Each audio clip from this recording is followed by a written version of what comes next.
must be the ones tasked by the Academia with renovating Aru?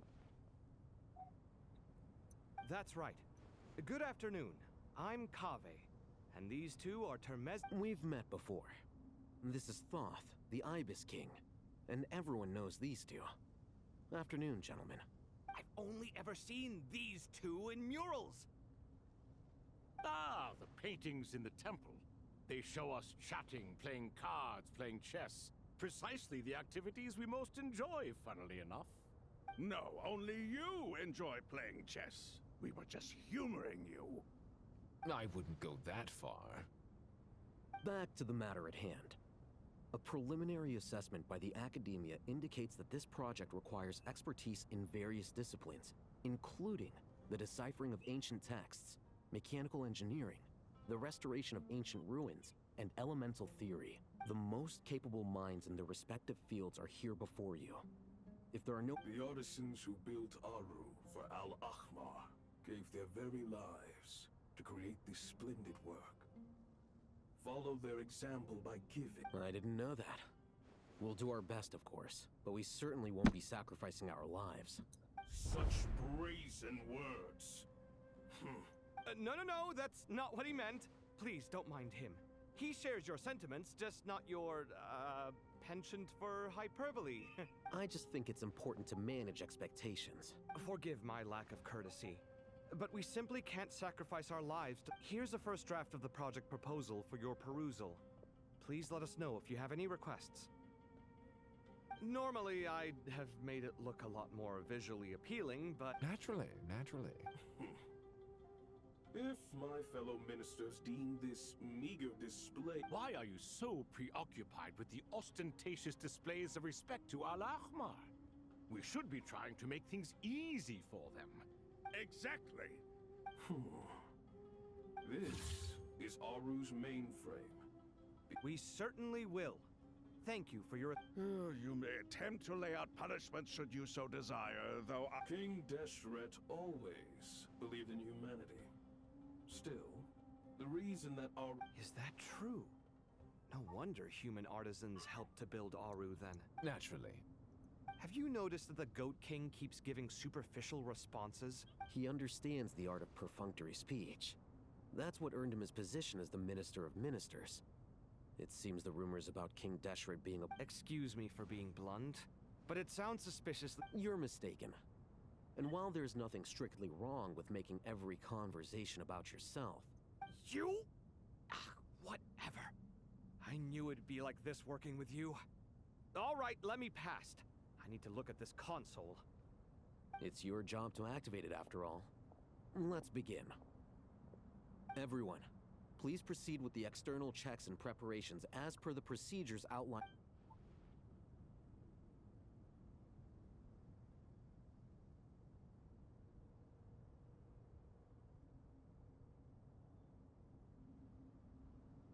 Hello there, youngsters.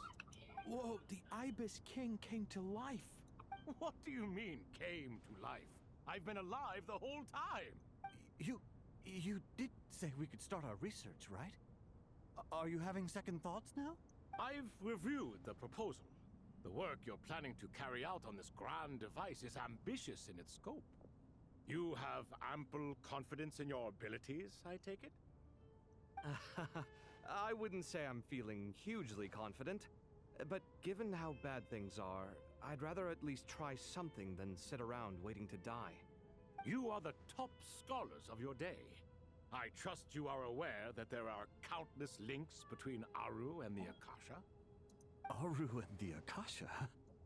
I thought the Akasha was the Academia's greatest technological accomplishment, created years ago by the Dendro Archontu to help her people access knowledge. And you too? Do you not know either? You've read the instruction manual, right? An instruction manual? The Akasha has an instruction manual? The Dendro Archon is a kind and thoughtful god indeed. It used to sit on a shelf in the corner at the House of Dana. Not the most popular read. If the manual is to be believed, Aru was in fact the original inspiration for the Akasha system. What? But there are so few records about Aru anywhere. And but this is something you could not possibly have known. You may have heard many stories about the desert, but what is the most important aspect of history? Consider this a quiz. Anyone from Vahumana present? I'm from Vahumana. It's, well, veracity. Precisely. And a large part of veracity is the chronological order in which events occur. I may as well tell you. In the beginning, Nabu Malikata, the goddess of flowers, descended upon Sumero. The glory of the heaven was within her. She brought life, oases, and knowledge to this land. Then she created the Jinn, enlightened them, and ordered them to serve her. Two other gods also walked upon this land where wisdom flowed in abundance, and the three met beneath the great green trees. It was the first and greatest alliance. We should speak with reverence of this covenant between the three, which transcended both time and life. For they promised that in Sumero, wisdom would be shared with all. All the great changes in Sumeru's history began with the goddess of flowers. For King Deshret's sake, she pried into the secrets of Celestia, and for this was burned to ashes by the flames of wrath. So grieved was King Deshret by her passing that he lost all interest in state affairs and devoted himself instead to the knowledge that brought back. It was after learning of the technology from that floating island in the sky that he first conceived of Aru. And so, the Akasha was inspired by Aru, while the basis for Aru itself came from Celestia's technology. Well, if the two share a common technological origin, then connecting one system to the other is an entirely feasible idea. Unbelievable. Have you no reverence at all for celestial technology? No, I do, but there's no time for that. The schedule is too tight. Blame it on the deadline. Perhaps you could try coming up with our cutoff dates. You know what it's like having to turn around 5 different drafts in one day? I wouldn't wish it on my worst enemy. Yeah, also, Sir Ibis King, you don't plan on getting directly involved at all, do you? yes, well, you strike us more as having come to give a popular science lecture. Or, wait, does this count as more of a first-hand witness statement? Neither. Anyway, this sounds like far too much work for me. Still, if Aru is so powerful, why didn't King Deshret use it for more ambitious ends? Because it was never fully completed. King Deshret had grand plans, but he perished before they could come to fruition. In the beginning, his wish was to create something that could rival the very world itself. The Lord of Flowers sacrificed everything for that ambition. What he desired, she bestowed, and thus was knowledge brought into the world. Her courage and sacrifice had to be honored with the most splendid of monuments, or King Deshret would surely have deemed it a grave injustice. And that monument, built from knowledge and technology, etched with a sacrificial and courageous love, even in its unfinished form, it deserves to be treasured. At that time, King Deshret said the following to the Lord of Dendro. Since we share an eternal covenant, I shall never be your enemy. Hence, the fruit of wisdom from the heavens is not to be devoured. Remember, it is not that I lack the power to become the enemy of wisdom. Yet you and she have taught me much and shown me kindness. For this, I cherish you both. In the end, Aru was only used to store a portion of the souls. It was but a primitive form of the masterwork the king had envisaged. His final hope for Aru was to return to the past, when she yet lived. So the point you're making is, King Deshret was both powerful and ambitious, and he only ceased his imperious ways out of affection for the goddess of flowers and the Dendro Archon. You could see this as an act of mercy, but you could also see it as the sentiments that lay between these three gods placing constraints on him. This was, after all, the foundation of the alliance between them. This explains why Aru was both a prison and a monument, and why the answer to the three questions was time. You have to be careful who you get involved with, or you invite all manner of misfortune. This is as true for gods as it is for humans. Love is the same. It is both a prison and a monument. All right, let us pause the story here for now. Seeing as you've been so diligent, I'll offer a little help. Who's in charge again? Is it you two? Ah, yes, me and him. Now then, close your eyes. Wisdom hides in the space between the tangible and the intangible. It is to convey the incommunicable through the simplest of mediums. By the power of King Deshret, I shall grant you a glimpse into the unseen secrets that lie at the threshold of existence.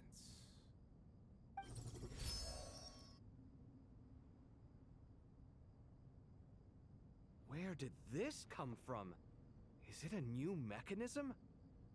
It looks more like some form of externalized information. You've rendered it visible? Just as the Akasha allows you to access a greater range of knowledge, the power of our king permits one to perceive ingenuities that do not belong to this world. This is no ordinary mechanism. It reflects the internal structure of Aru. Whether you choose to increase or decrease, keep or discard.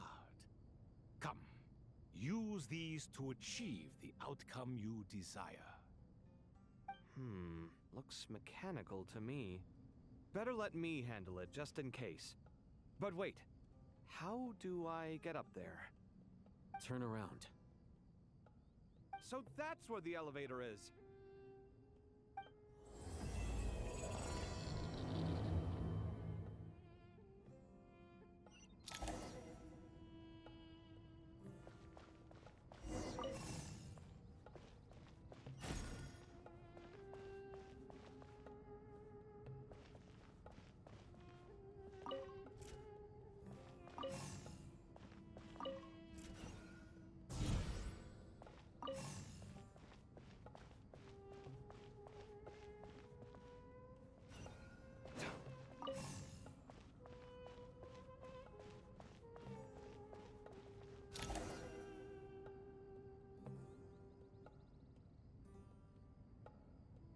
Obelisks were used to record important information in the ancient desert civilization. Hey, Alhaitham, there's some writing here I'll need you to decipher. I've sent it to your screen. Do you see it? Got it. It's a little blurry, but I should manage. Take a look and tell me what it says. Oh, and I'll send any other similar text directly to you from now on. Let's start with this one. It's a variant of an older script. Looks like cultural information from the age of King Deshret. If so, I suggest you delete it.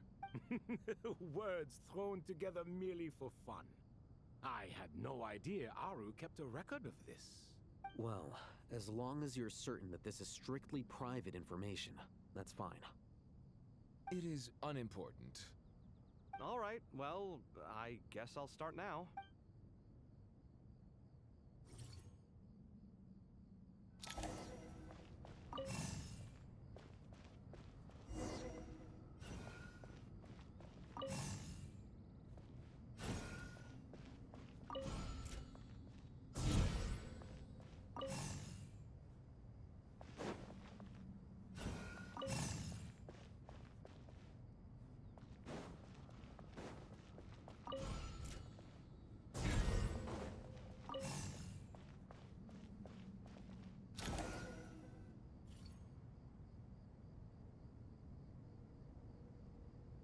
found some more.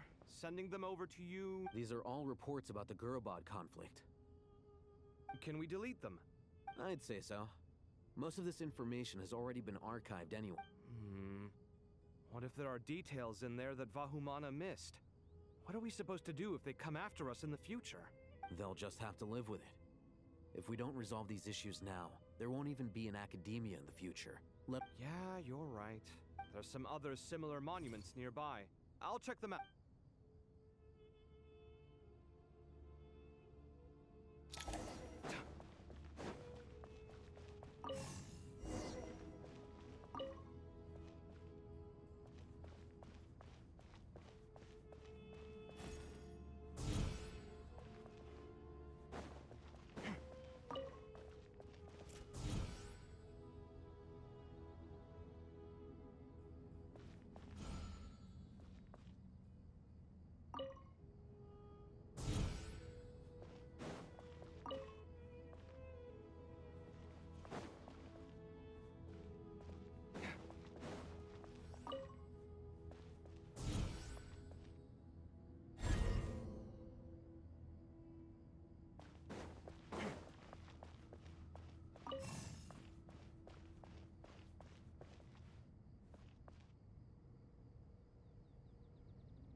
Another monument.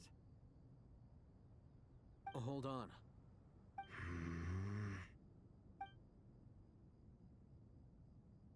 You're still reading it?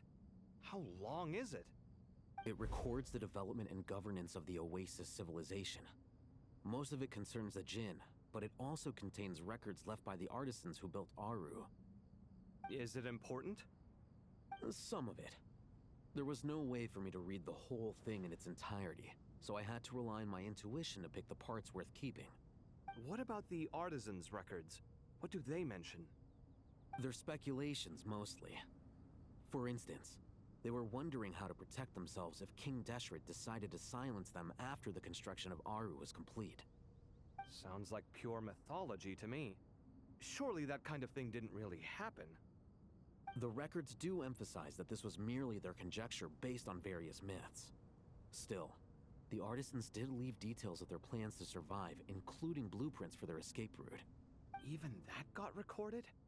Okay, well, I'll make a copy of this first before I delete it. Is that truly necessary? You won't be needing those. No, the blueprints are important. I want to keep them as a memento.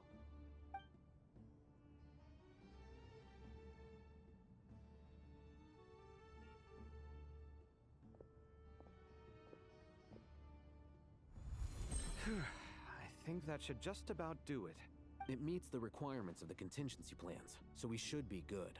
I gotta say, it's the strangest feeling, this cross between reality and the intangible. It's like drifting between life and death, or in and out of a dream, using my own hands to manipulate illusions that are forever out of reach. Chasing dreams in the most literal sense. Definitely a novel experience. What happens if my spirit just floats away? That won't happen. Anyway, I wouldn't celebrate just yet if I were you. There's likely to be a phase 2 of this project. All right. I'd better keep my wits about me then.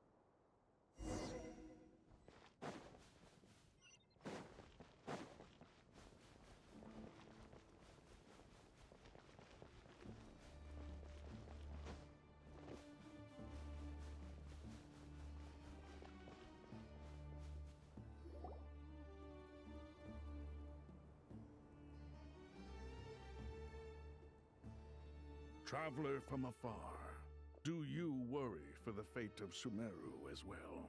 Whoa! It's Sobek the Crocodile King! Greetings, Crocodile King. Please be at ease. I'm just here to chat with you about Lesser Lord Kusanali. Sounds like you really care about her.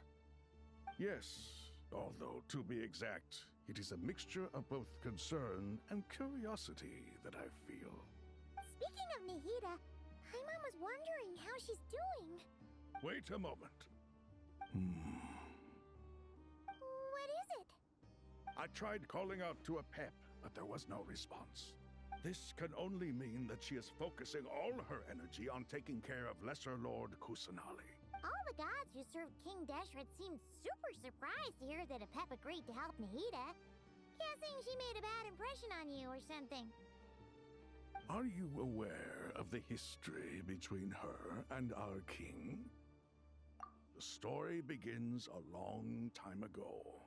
Al-Ahmar was always a wishful thinker where the Dendro dragon was concerned. Without that was when our king was at the height of his power. Ibis Goti and I were no match for him. And so we chose to submit and to a pep. Al-Ahmar's pride and sense of superiority were nothing but ignorance and hubris.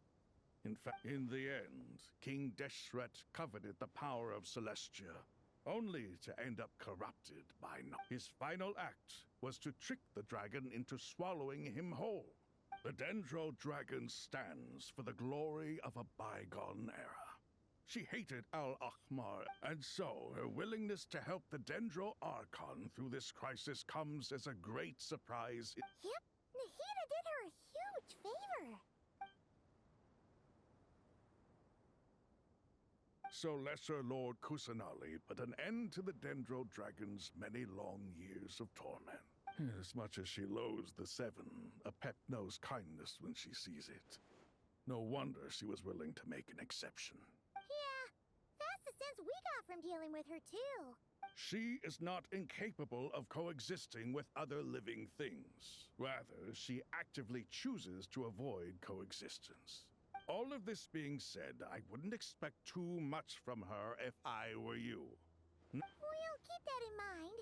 Anyway, how much longer do you think Nahida needs to stay with the pep?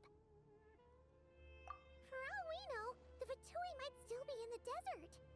Just to be on the safe side, why don't we grab anyone who isn't busy right now and go— I'm alright, Paimon. Huh? Was that Nahida's voice? It seems the treatment was effective. Since when do my deeds require your evaluation? Here will do just fine. I had no intention of taking you any further. One ought not expect greater You always hide your kindness away like an oasis within a sandstorm. Only those who make it through the swirling winds can know just how beautiful that oasis is. And You dare appraise my being? no, I'm expressing my gratitude. I want to... Awake already. You are more resilient than I thought. Pep. I feel much better. Thank you. Gods and their gratitude mean little to me. I would rather you give me your assurance that the situation with Irminsul and Sumeru's ley lines will be competently managed. If I suffer any ill effects from the ley lines, you, as the god of this land, will be held responsible. And you would not enjoy being held to account by me. I understand what you require, but I would assume this task even if you did not demand it. Sumero is my responsibility. I must resume my duties as soon as possible. A farcical notion. God of Sumeru, I hope you realize how unextraordinary your strength is. And yet, maybe it is precisely what defines me. A god of wisdom is not meant to rule by force. Then hold steady. We go forth. Well, I'll be. Is that a pep? Do my eyes deceive me? Of all places, the Dendro Dragon has decided to visit the mausoleum of King Deshret? I see that after all this time, El Ahmar's menagerie of ministers remain as vile as ever. It's a pleasure, Dendro Dragon. Had you arrived but a little sooner, you might have attended a meeting of the Seven Pillars. What a nauseating thought. You are not the first insects I have had the displeasure of dealing with today. A swarm of them tugged on my tail on my way over. Goodness knows what hovels they crawled from. Why do all the creatures of this world remain so lowly after all this time? What did you do with them? I cast them away. What would you have me do? Keep them as trinkets? Boer, this is where we shall part ways. To be clear, I do not wish to see you or anyone else here ever again, unless absolutely necessary. Then I wish you peace as you return to your dwelling place. It matters not to me. Simply refrain from bothering me again.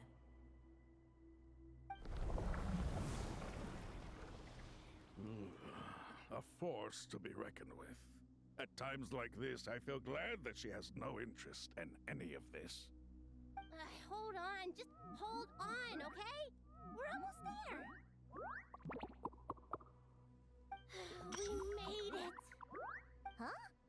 Wait, that voice. It's... Uh-oh, I'm gonna fall.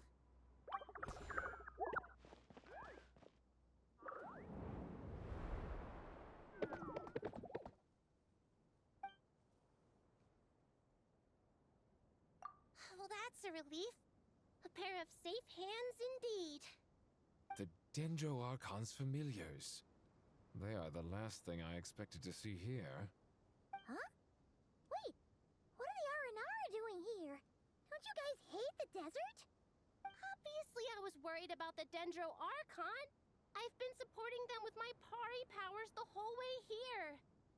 Oh, you seem pretty nervous. Is it because there are too many people around? Not just people.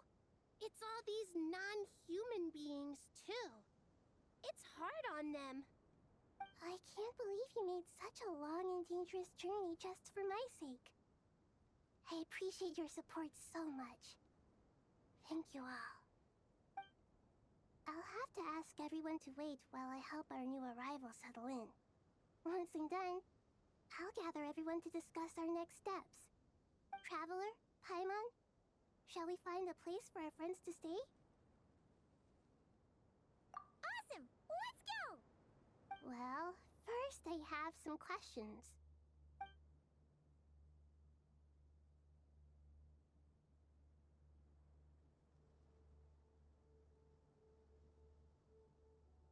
Okay, I think that covers everything. Thank you. We can get going now.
Hello, everyone. It's only us.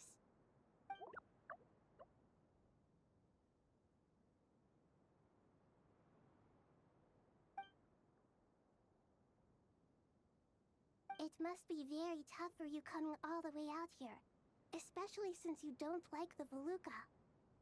Is everyone back in Vanarana doing well?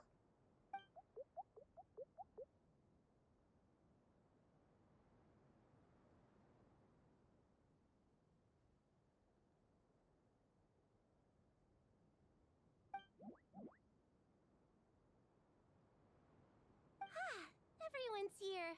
Good. Are you okay? You look like you were about to pass out back there. Then you're forgetting who I am. Don't underestimate me. Red Oh, excuse me! Are you comparing me to Paimon? I suppose everyone is gathered here because of me. As we can see, the situation is critical, and everyone is very busy with their various tasks, so...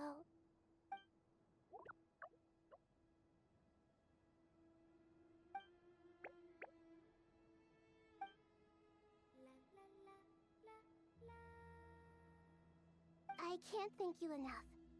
Right now, we're focused on restructuring Aru, processing excess information, and helping restore everyone's confidence.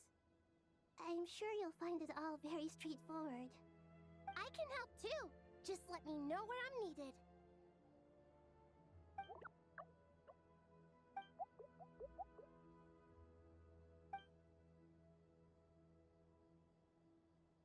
Up to no good?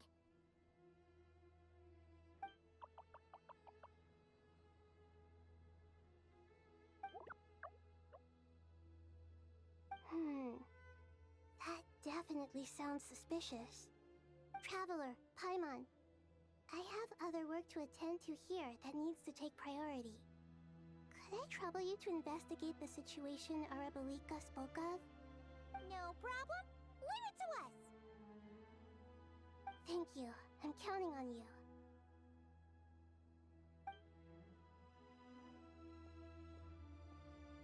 There's one other thing. If you are to work alongside the people of Sumero, you will need to make yourselves visible to them. Is that acceptable to everyone?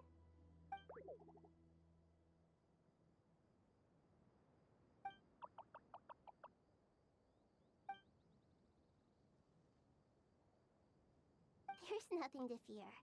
No one here will hurt you. But if you do feel afraid, don't worry. Just call my name, and I'll be there.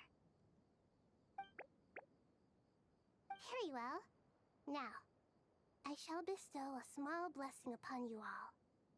Whenever people see you and interact with you, from the moment their gaze meets yours, they will experience the most beautiful of dreams.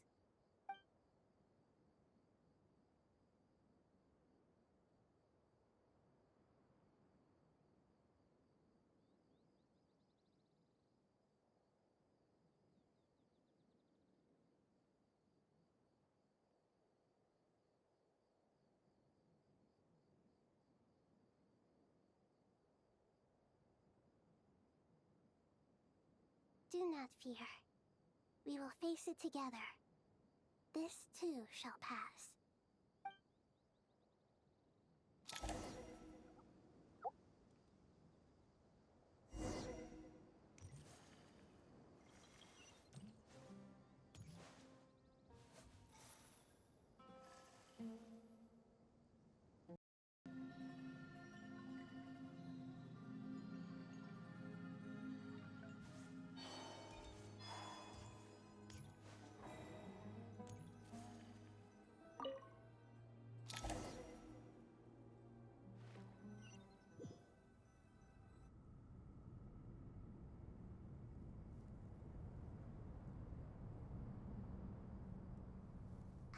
Everyone's here.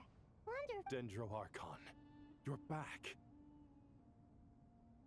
Are you recovering all right? You mustn't push yourself too hard. I'm doing very well. Thank you for your concern. I see. Using the power of Aru to reboot the Akasha and gain access to Irmинсулем. It's a sound plan, although... I regret to be the bearer of bad news, but with the state that Irmинсулем is currently in, it's impossible to access via traditional means. Even the Akasha won't change that. Alas, we had feared this may be the case. And what about non-traditional means? Non-traditional means? Are you saying... Desperate times call for new measures.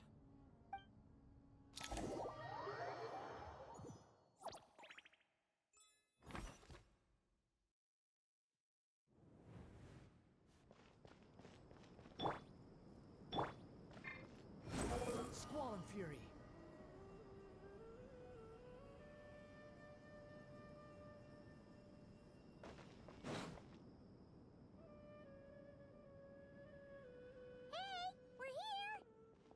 Ah, it's you. Is there a situation? The Aranara have good intuition when it comes to people. In other words, there may well be a traitor among us. Given everything that's going on, I'd be more surprised if there wasn't. Miss Nefer, as a professional intelligence broker, I trust you have a solution? Not one that I'm willing to volunteer. What's in it for me? Let's say I'll treat this as a pilot project aimed at expanding your intelligence operations. Whatever business you're in, an avenue to demonstrate your abilities could never hurt. I like the sound of that. Glad we're on the same page. Given that you rarely set foot in Sumero, practically no one at Caravan Rebot knows who you are. I take it you've read the files on everyone in the area? Yes. I also skimmed a list of evacuees, and am more or less up to date on where everyone stands. Any initial suspects? Limiting the scopes to males whose recent activity could be viewed as suspicious. The Aranara saw 2 people talking, but currently we only have 1 suspect. The other Everyone is heading for the desert per the evacuation order. There's no way it was a spur-of-the-moment decision to act at a time like this. We need to smoke him out from wherever he's hiding. Sounds like you have the beginnings of a plan.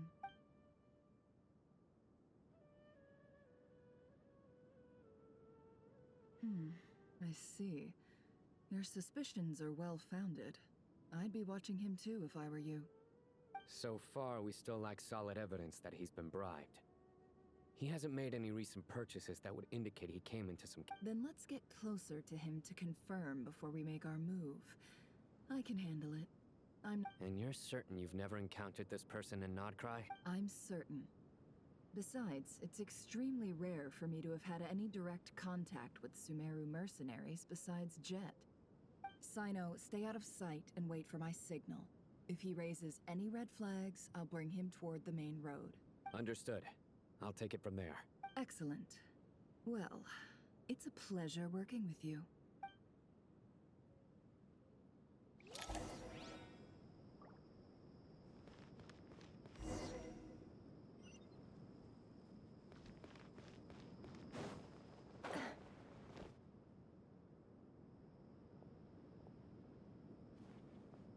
Darker skin, scars, frequents the desert and has ample combat experience. Nothing unusual about how he dresses or acts. What's that he's looking at? A coin. Interesting. Could that be how his contact paid him? Conveniently discreet for someone trying to hide any unexplained income. And yet it could be highly valuable. Sorry to bother you. Has everyone here already left? I don't suppose you happen to see a lady wearing a hat? Ma'am? What are you doing in Caravan Rebot all by yourself?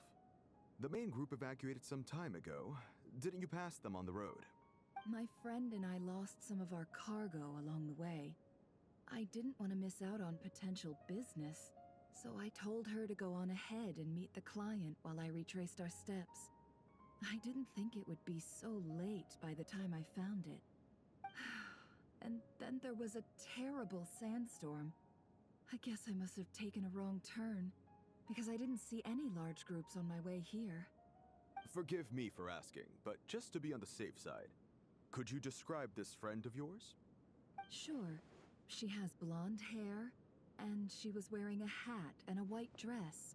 You'd definitely know if you'd seen her. Yes, I think that does ring a bell. Ah, my apologies. During this exceptional time, the Core of 30 are under orders to be extra cautious when dealing with unknown people, whoever they might be. I understand. Well, sir, is there anything else you need to know? If not, I'd better try and catch up with them. Hey, wait! They left a good while ago now. You'll never catch up with them on your own. Why don't I give you a ride? I'm here to collect the last few people anyway. We have plenty of carts, so one more won't be a problem. That would be amazing. Traveling with a group will be much safer.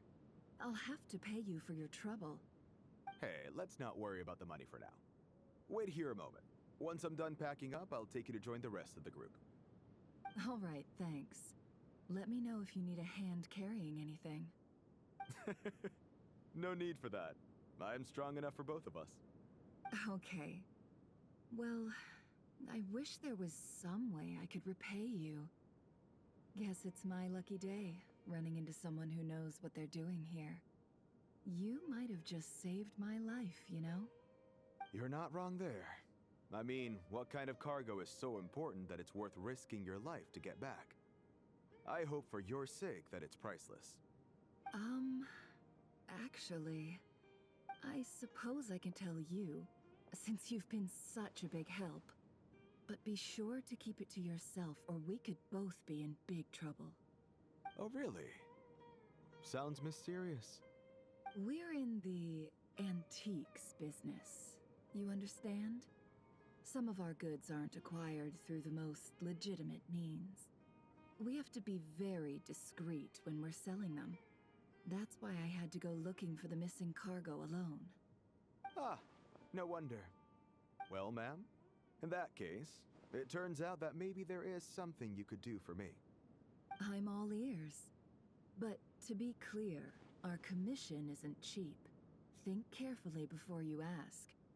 We don't want to ruin our relationship before we even hit the road. I'm sure that won't be a problem. My issue is, I have something that's a little difficult to sell on as well. Take a look at this.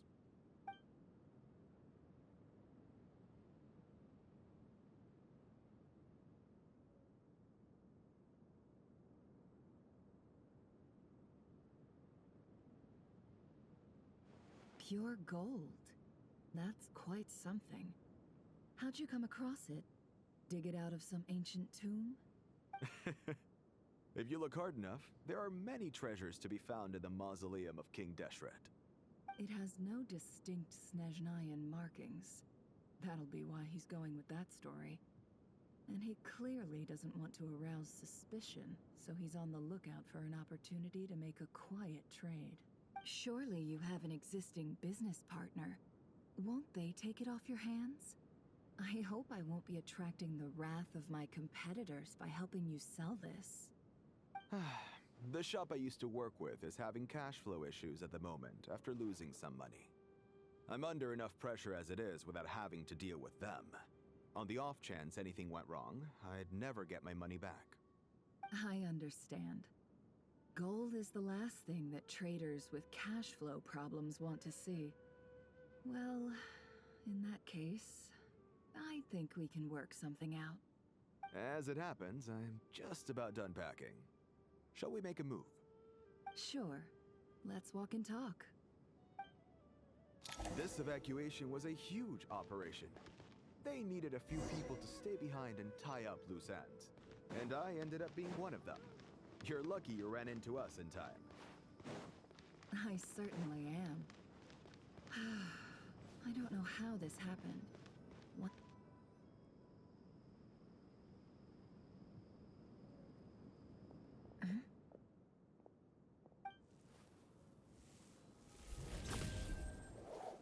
Hands where I can see them.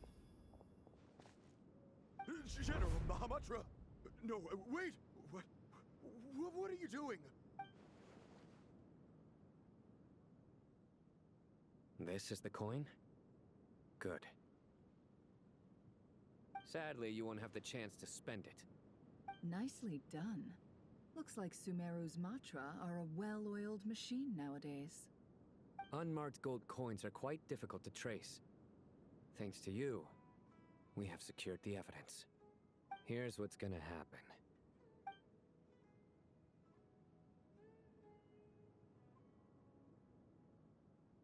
Southeast from here, leeward side of the hill.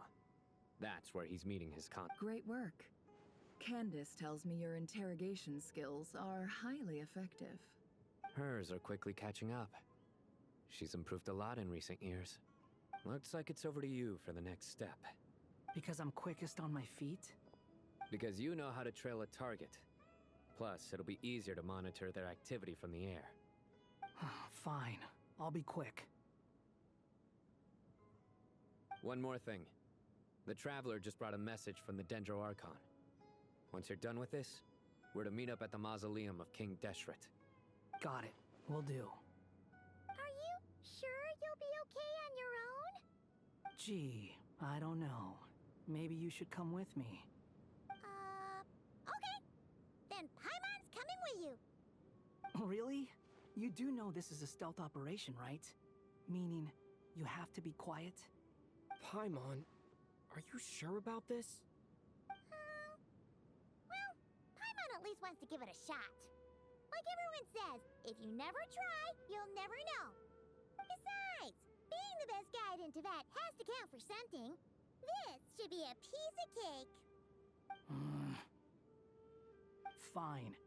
Join me if you want. But be warned, if anything goes wrong, I'll have to gag you and shove you into a bush. No need! Paimon will be super careful. Promise! Good. Then what are we waiting for? Let's go. Ah! Coming! Coming!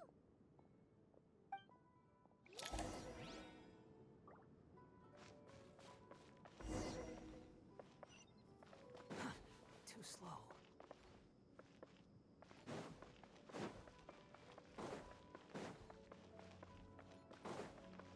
Quit following me. Too slow.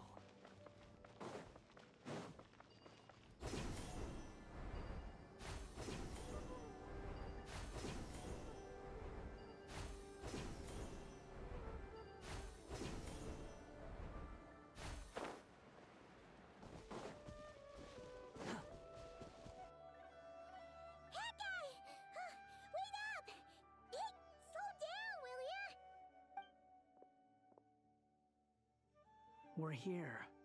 Now we wait. Okay, yeah, cool. What's on your mind, Paimon? Huh? Nothing? I thought all you cared about besides being a guide was food and sleep. Why the sudden urge to go on a dangerous mission? What's that supposed to mean? Paimon's been on plenty of dangerous missions before. But never on your own. You hardly ever leave the Traveler's side. Just saying. I'm kind of at loose ends right now. So if you did want to share, I suppose I'd have to listen. If not, suit yourself. Makes no difference to me. Hat guy? Do you think Paimon is useless? What? Where's that coming from? When we were in Notcry, Paimon suddenly realized something. Even though Paimon's with the Traveler every single day, whenever we face real danger, she can't do anything to help. Paimon doesn't get like this very often. She just got really scared when the Traveler got kidnapped that time. What if he never came back? What would Paimon do then? And the more Paimon thought about it, the more useless she felt. But Paimon doesn't want to be a burden. Paimon wants to be a friend who's actually useful. Does that make any sense? You know, that feeling of just being completely useless and... Paimon probably sounds so ridiculous right now. You asked the right person. Boy, do I know that feeling. Oh, I'm not gonna try and encourage you. What I will say is this. When you start doubting yourself, you have two choices. Give up or change. You have to make the decision to move forward. Otherwise, no amount of consultation from other people is gonna help you. So ask yourself, what do you want? To get stronger? To learn more? Whatever it is, go do it. You won't have any regrets if you can at least say that you tried.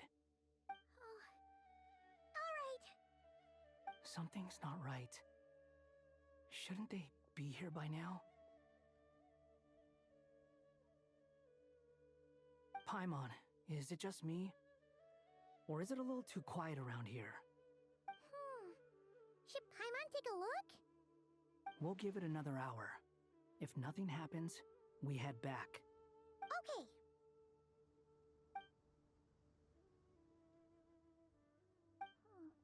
How strange.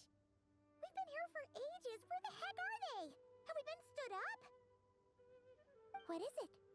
Did you think of something? Something feels off about this whole situation, but I can't quite explain why.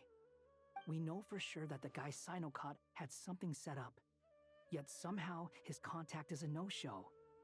So, either the handler got caught, or, more likely, they decided to cut our guy loose. How would they know to do that? Wouldn't they at least send someone here to check things out? That's the problem. They couldn't possibly know what's happening here. Unless... This feels all too familiar. Come on, let's head back.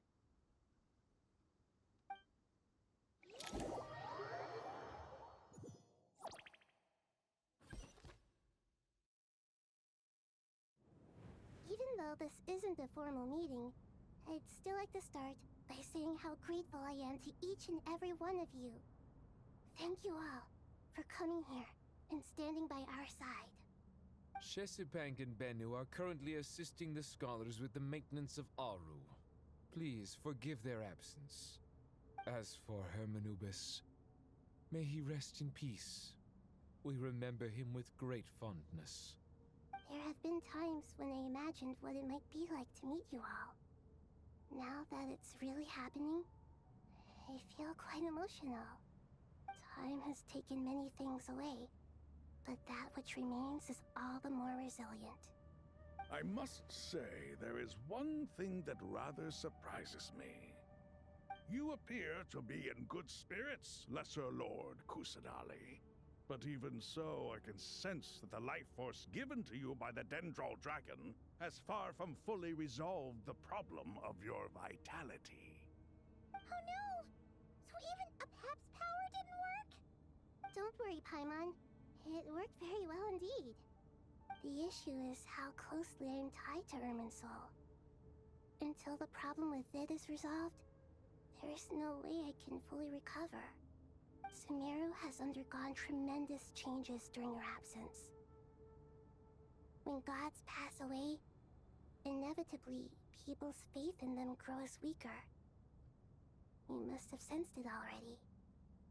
Your power is not what it once was. Regrettably, this is true. I too have grown weaker due to the effects of Irminsul. Right now, we're all in quite a sorry state. Then what do you suggest? We take all the help we can get. Sumero is our shared home. You and I, gods and humans alike. We must unite all our strength in this moment. Though Al-Ahmar is no longer with us, the alliance between the three gods remains in force. Regardless, as subjects of our king, we have a responsibility to support Sumero through this catastrophe. Not to mention that it was the people of Sumero who released us from this prison of Aru. Times have changed, and the people of today possess greater wisdom than those of the past. You really know how to give a rousing speech, Koti. Now then, let us learn more about your plan. The brightest minds of the Sumero Academia are busy opening and renovating Aru. They claim it has something to do with Irminsul? Correct. Irminsul has existed in Teyvat since the very beginning. But during the Age of the Dragons, it did not possess the significance it holds today. After the heavenly principles arrived, the power of the Light Realm was divided into elemental energy, and Irminsul was refashioned as a device that records and preserves all information. Since then, everything in this world has been inextricably linked to it. As the Dendro Archon, I have a duty to protect Irminsul. To Sumero, it is both a national treasure and undeniably a major threat. Teyvat has seen many upheavals in the last few years. The most recent of these was a major crisis in Notcry, which forced Sumero to be even more vigilant than usual. I made sure to monitor all the pathways through which an outsider could potentially transmit themselves into Irminsul. But despite my efforts, a major problem still arose within. I still believe that someone has actively invaded Irminsul. But rather than taking any of the pathways I referred to, the intruder chose instead to utilize the most direct route. And the only one that cannot be protected against. By entering Irminsul through death. I see what you mean. You cannot simply stop all deceased souls from returning to the ley lines because of a potential invasion that could occur at any time. That's right. As important as it is to guard against external threats, I couldn't allow myself to stop the souls of the departed from finding peace. Please, understand how difficult this predicament was for the Dendro Archon. Defense has never been an easy task. After Irminsul was invaded, my authority was quickly restricted. Soon after that, the tree began denying access to any connections. I'm sure you feel responsible, but you are not to blame. No one can predict every possible disaster. There will always be trials and tribulations for the world to endure. But the people of Sumero should not have to endure this. We must find a way to break through the lockdown and connect to Irminsul. And this is why you need Aru. Yes. The only thing in Sumero capable of rivaling Irminsul in terms of overall function and performance is Al-Akhmar's legacy, Aru. All I managed to do before falling into a coma was make some minor adjustments to Irminsul. Using Aru is a last resort, and a move that comes with enormous risks. The scholar's initial plan was to borrow Aru's power to reboot the Akasha, then use the Akasha to connect to Irminsul and investigate. Unfortunately, Irminsul has suffered far greater damage than they first thought, rendering that plan futile. To rise to the challenge, we had to resort to a more extreme and far costlier means. This has led to a number of new contingency plans. To reclaim Irminsul, her brightest scholars have made further modifications to Aru with multiple goals in mind. I thank you all for giving them your blessing in this endeavor. Human wisdom has clearly improved over the millennia. You have not only our support, but that of the Jinn, the Aranara, and the Pari. Together, we will do everything in our power to save Irminsul. By the way, when you spoke earlier of an intruder, it almost sounded as if you knew who you were dealing with. Well, since you ask.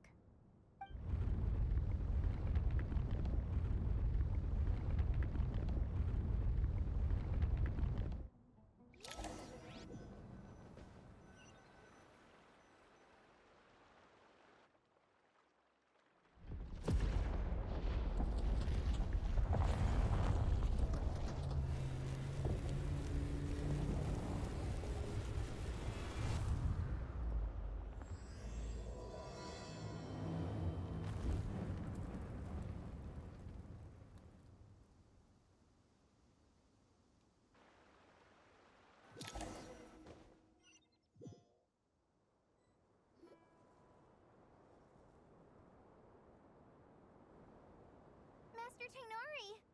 What is that? Is this Irminsul? How did this happen? What's going on inside? Luckily, we managed to evacuate everyone. What in the world was that? That was terrifying!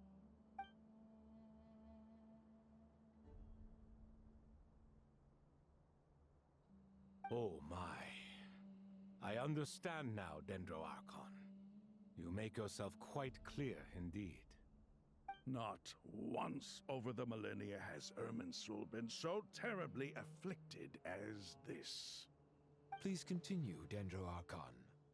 Irminsul's root system is what comprises the ley lines. In the past, it has always been hidden away, going unseen by the general populace. But now, an evil intruder is making it reveal itself. It has become a tree of unbridled greed. A clear sign that a deranged experiment has advanced to a new stage. Blasphemy. From where I stand, an experiment in the name of blasphemy sounds rather improper. But if we are to honor Dotore's will, this is what we must do. The birth of this tree proves to me beyond doubt that this incident is connected to him. But to explain the situation in full, there is someone I need to tell you about.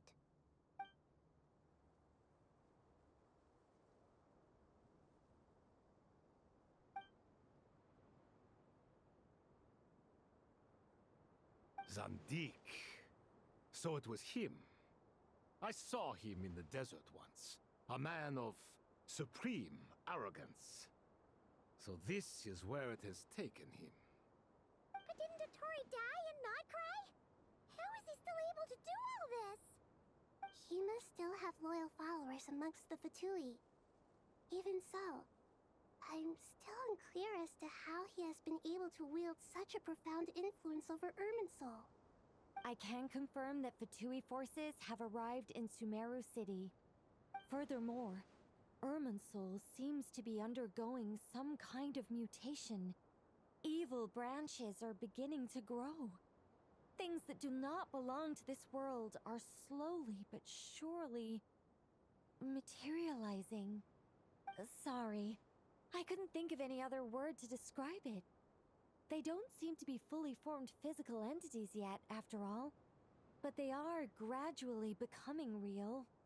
A baleful tree climbing up into the heavens.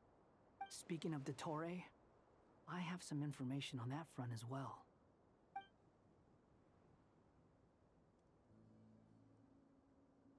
I didn't think it was wise to state this out in the open. But my theory is, the mole wasn't cut off after he was caught. They wrote him off from the beginning. You mean, the Fatui never intended to follow through with him? Then why plant a mole at all? It's hardly a conventional strategy, and the rationale behind it is pretty twisted. But as it happens, I know someone who works exactly this way. And when it comes down to it, his goals are very simple. He just wants to confuse people, so they can't figure out what he's up to. He's been a collaborator of Dotorre's from the outset. That fact alone confirms that Dotorre is involved with this somehow.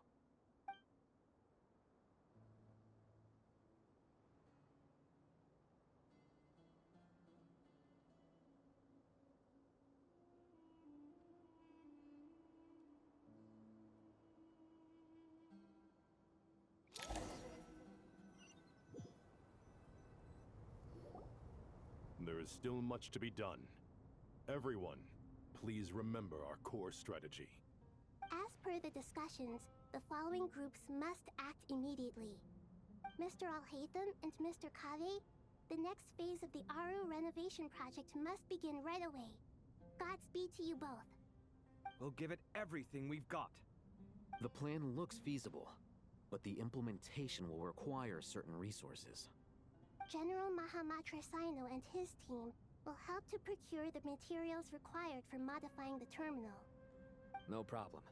I've already spoken with Sethos and Hack Guy, and they've agreed to assist me. This kind of thing is best left to the fleet-footed, right? hat guy? If it's efficiency you're after, we're the right people for the job.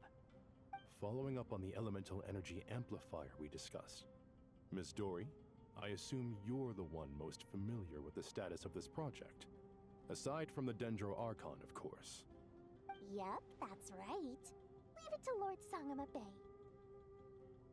Got it. Well, I'd like Madame Farazan, Collei, and Nicole to support Dory on the technical side. You can count on us. Will do. Rest assured, I'll take good care of Collei.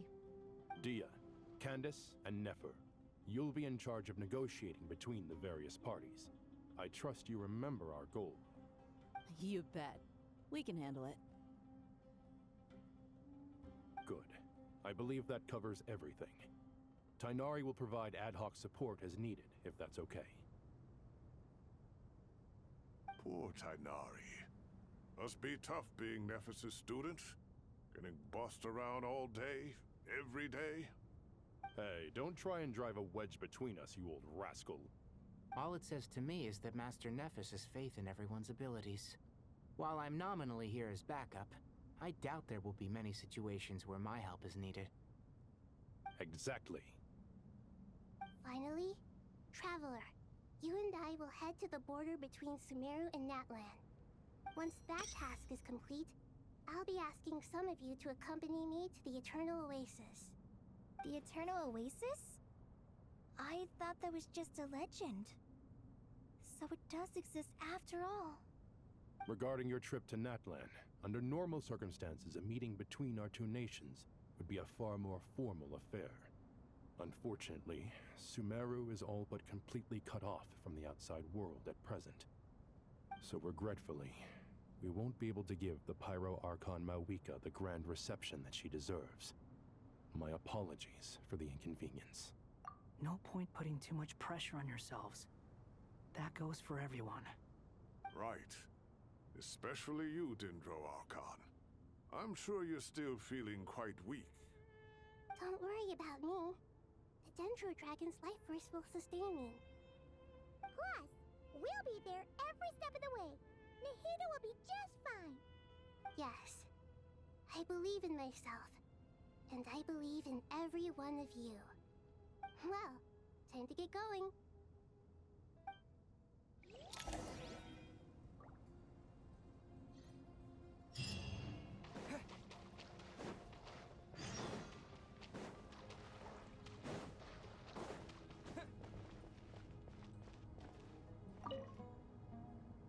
To what extent we can implement the final plan depends on how successfully the Akasha can be modified and configured. And to make— Yeah, no surprises there. Once we roll this out, any Sumeru citizens who already have Akasha terminals can— This still leaves us with a significant equipment shortage, though. Many groups of people were never issued Akasha terminals. We'll need a supply of rare materials for the renovation of Aru and the production of new terminals. Right now, the best time is not on our side here. The Aru merge and renovation project will have to be carried out by you two. Everything's riding on this, so failure is not an option. Best of luck to you both. As discussed, General Mahamatra Sino and Mr. Hat Guy will source the required materials. Mr. Sethos is quite familiar with the layout of King Deshret's mausoleum. With him accompanying them, things should go quite smoothly. I have every confidence. In the meantime, we may as well take a breather. Makes sense. There's not much we can do until the materials arrive. Get information and stay close. What is this, boot camp? Knock it off. It's just Sino being Sino. You know what he's like. Everyone clear on our mission objective. Look at the excess primal constructs, dismantle them, and extract the required materials. And King Deshret's 7 pillars agreed to this? If they're just sitting there doing nothing, we might as well put them to use. Thoth's words, not mine.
You stay condemned! Your penance is due! These devices should still be usable even though they're broken down. Let's take them back for the others to review.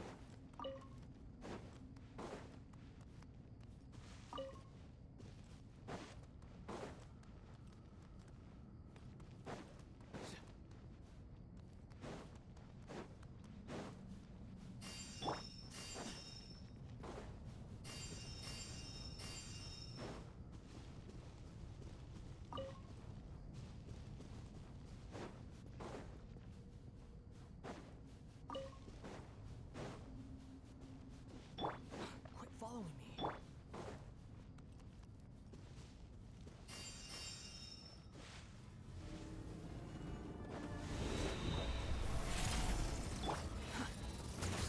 It's swarm here.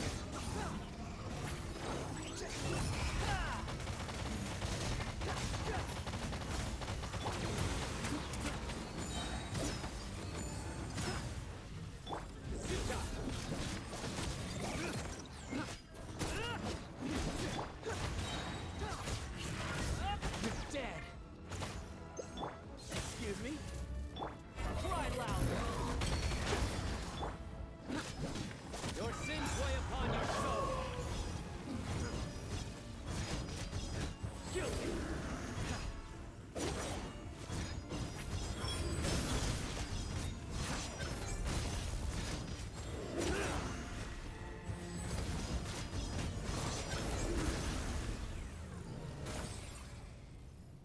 How many do we need again? Enough to make an Akasha terminal for everyone who doesn't own one. I remember you telling me how revolutionary these Akasha terminals were. You've used one before, right? The Academia declared the Akasha to be the most powerful and comprehensive wisdom dissemination system in history. That should certainly sounds impressive. Neither Hat Guy nor I have ever had it. Well, if it all goes to plan, that's about to change.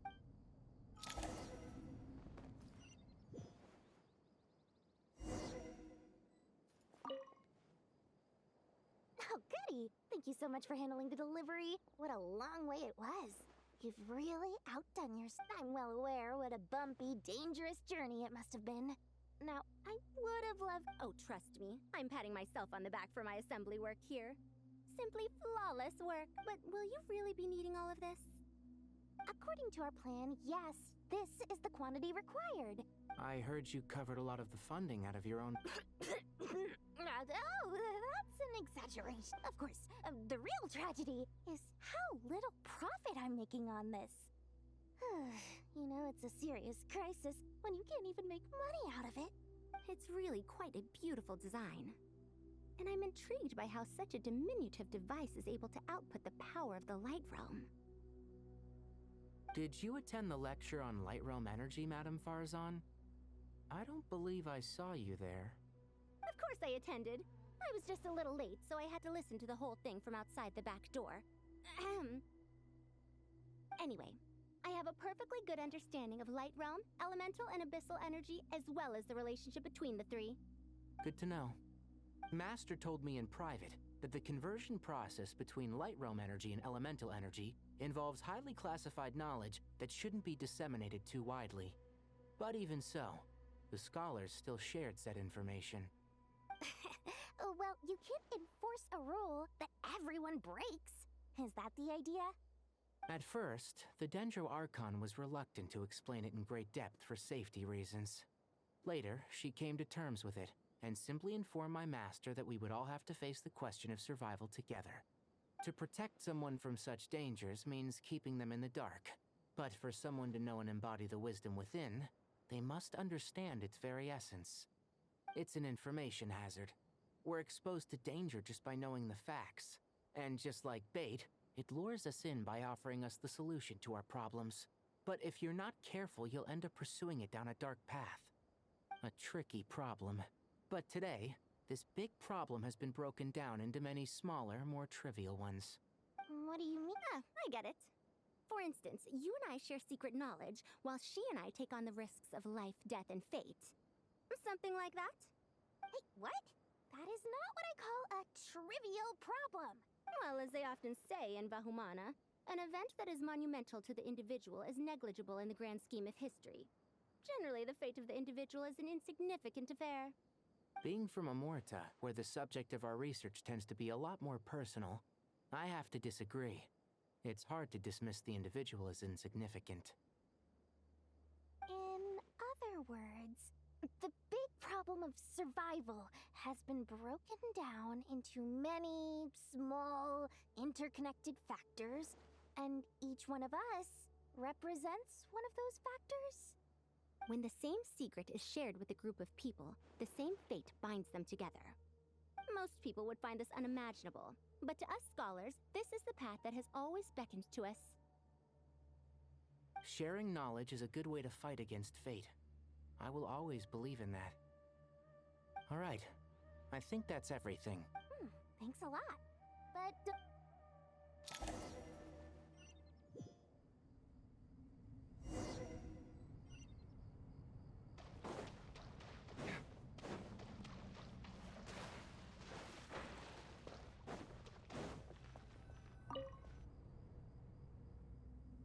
Okay, the materials are ready.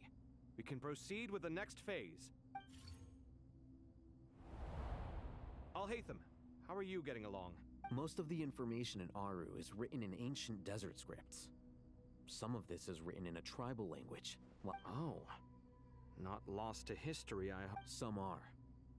All we can do is infer the meaning based on the rules of related languages. Although, this section actually fills in some of the missing historical record.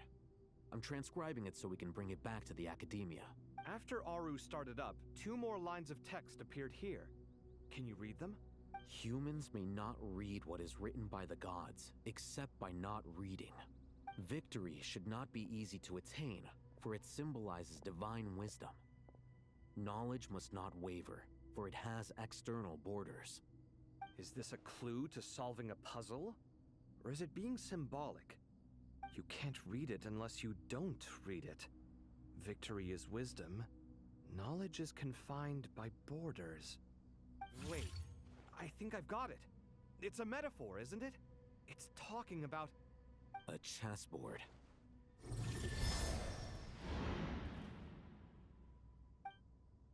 You were right. The youth of today are skilled at solving riddles. Have the secrets buried in the desert not been unearthed over the years all the same?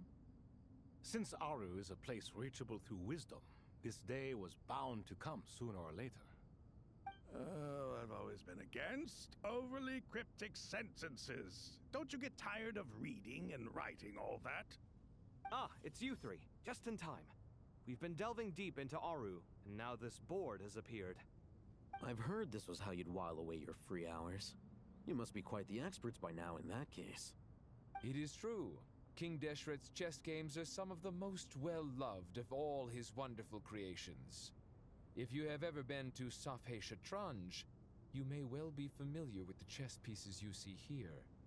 Is this chessboard supposed to be another visualization of the interior of Aru, then? Naturally. Visitors, everything is ready. Only by completing the challenge on the board in accordance with the rules will you be permitted to overwrite Aru. 1 second. It's not dangerous, is it? Dangerous? Why, yes, of course. I should be the one to go, then. Wait for me here. Sounds like the self-confidence of our present company has rubbed off on you. Don't be ridiculous. I'm your upperclassman, and that means I have to look out for you. I appreciate the sentiment, but a game of chess typically requires 2 players. Besides, I'm sure they won't let things get out of hand. Keeping things relatively safe is in your best interest too, isn't it? Fair enough. I mean, you guys are controlling the difficulty, so please don't go too hard on us, all right? Ah, but Bennu said he wanted to put some respect into these whippersnappers. All right, all right. Thank you. Obviously, we'll still try to be careful. This doesn't seem like ordinary chess. Is the goal to defeat the opponent? No, you must enter the board and pass the trials we have placed there. Ready? Let's do it.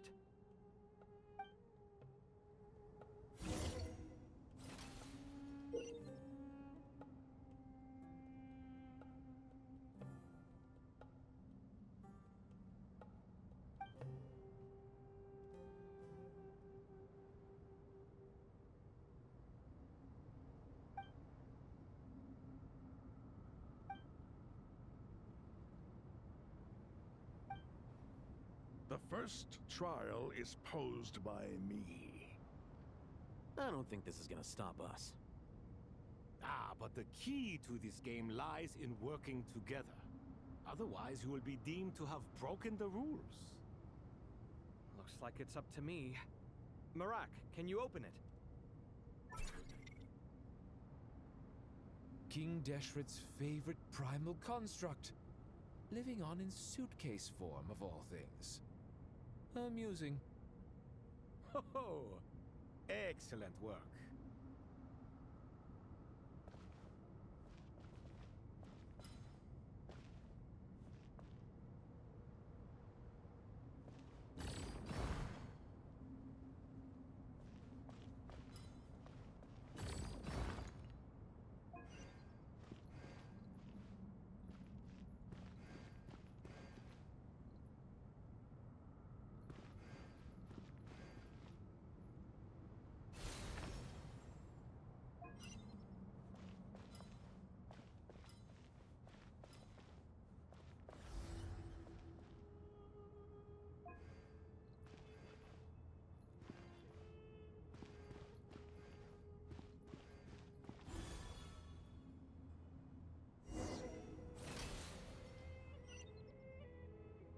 Now is the time for my trial. Now, don't be nervous. I'll make it nice and easy for you. Really? Thanks in advance. We appreciate it.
Ibis King, don't you think this all rather inappropriate?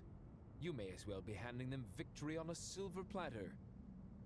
Do not expect me to follow your lead. Ha! Suit yourself.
strange time to catch up on sleep.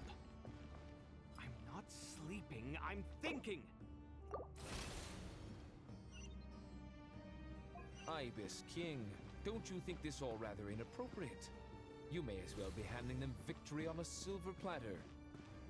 Do not expect me to follow your lead. Ha! Suit yourself.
Done. Finally. But seriously, that was incredible. Standing on the chessboard felt completely Oh, sorry. I'll save my thoughts for later. Thanks to the three of you for helping us out with this. We made but a humble contribution. You lived up to our expectations. Bravo! In addition to the existing functions, I'd like to ask you for another favor. Since Aru's interference shield can cover the entirety of the mausoleum, it should be possible to extend its range. So, building upon the existing functions to... Ah! I'm with you! Imagine for a moment. What would the ideal outcome look like if this function were I agree. This is the best solution possible. Me, oh my! Well, since you ask so very nicely, I suppose... Goti? Croco? What do you say? Naturally. Time to go! Let's go find Ahita!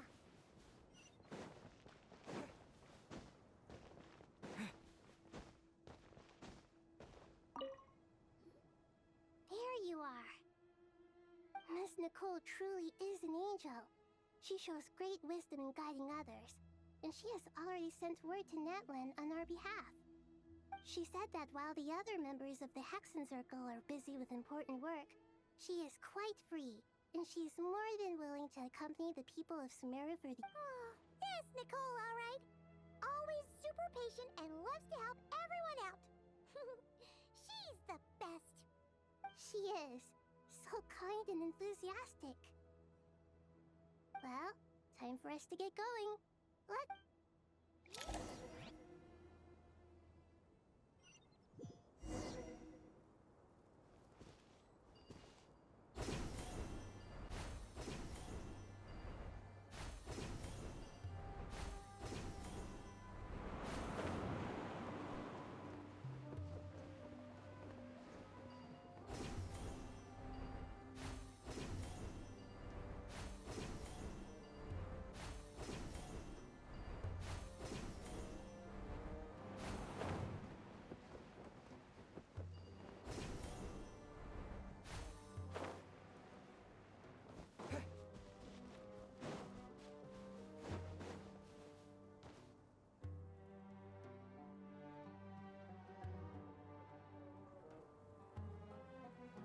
This should be one of the closest places to Natlan in all of Sumeru. There's the barrier Nicole and Nefer mentioned. It completely cuts this nation off from the others. But why? Why separate you from the rest of the world now, specifically? And if I'm not mistaken, Irminsul was polluted once before, wasn't it?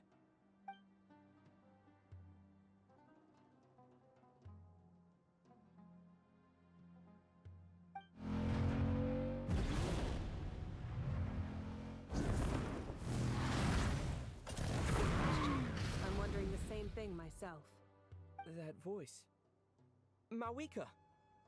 You got here pretty quickly. Hello, traveler. It's been a while. Hello there. Hello, Dendro Archon. Mawika, I apologize for asking you to meet at the border on such short notice. I also apologize for not being able to greet you in person.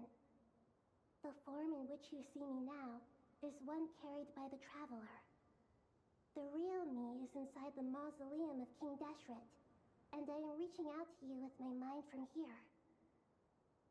Irminsul has been infiltrated by the Doctor. We must be on our guard, as he can spy on information in the world from within the tree. Fortunately, there is no record of the traveler in Irminsul, and you are still within Natlan's borders. My records will be preserved in the Night Kingdom, rather than the ley lines. As long as the Night Kingdom remains disconnected from the ley line cycle, the Doctor has no way of knowing my movements. Exactly.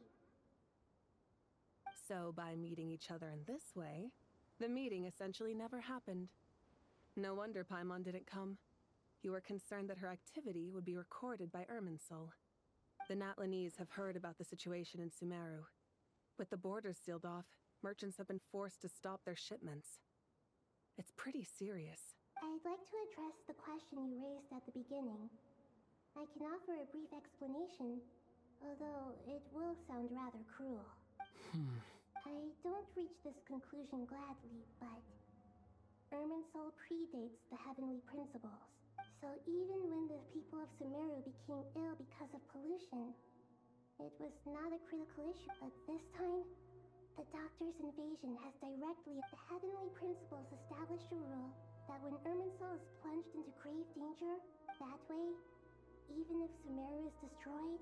We'd certainly need it. The heavenly principles created almost everything that exists in Teyvat today.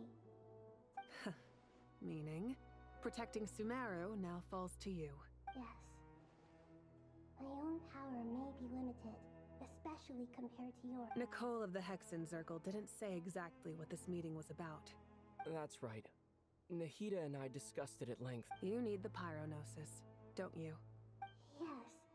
You guessed originally. I only intended to borrow it, but the situation is far graver than I foresaw. Why do you sound so nervous? There's no need to be shy. Surely a gnosis is pretty important to a god. I guess, but it's not as if losing it would suddenly render us powerless. But I'm sure you don't need me to tell you that. With all the nations you've traveled to, and all the gods you've met, you must have realized that by now. As far as I'm concerned, a gnosis is basically an elemental energy enhancer. But I don't usually use it. You know me. I like to think I'm pretty strong without it. Yeah, not about to dispute. So you see, you don't need to sweat it. Here, take the pyronosis. Huh? Just like that? Uh-huh, just like that. To tell the truth, I've always toyed with the idea of giving it to someone who needs it more than I do. I know you accompanied Nahida here to try and increase the chance of success. It's a good thing you did, because your involvement is one of the main reasons you've managed to persuade me. Are you sure about this? Handing over your gnosis just because of me? I won't try to quantify it, but trust me. Handing over the gnosis to Tumaini is far from the craziest idea I could think of. Besides, even if you hadn't come here personally, I think I still would have agreed to Nahida's request. Irminsul doesn't just affect Sumero. It impacts all of Teyvat. I know all too well how difficult it can be to protect the things you care about. So logically, morally, or however you want to cut it, helping you is the right thing to do. You don't need to tell me the specifics of your plan. Where the gnosis is involved, the tighter the secrecy, the higher your chances of success. Malika. My heartfelt thanks go to you and the people of Natlan. Don't mention it. But now for the hard part. How do I actually give it to you? The Irmинsul barrier is right in the way. I have an idea.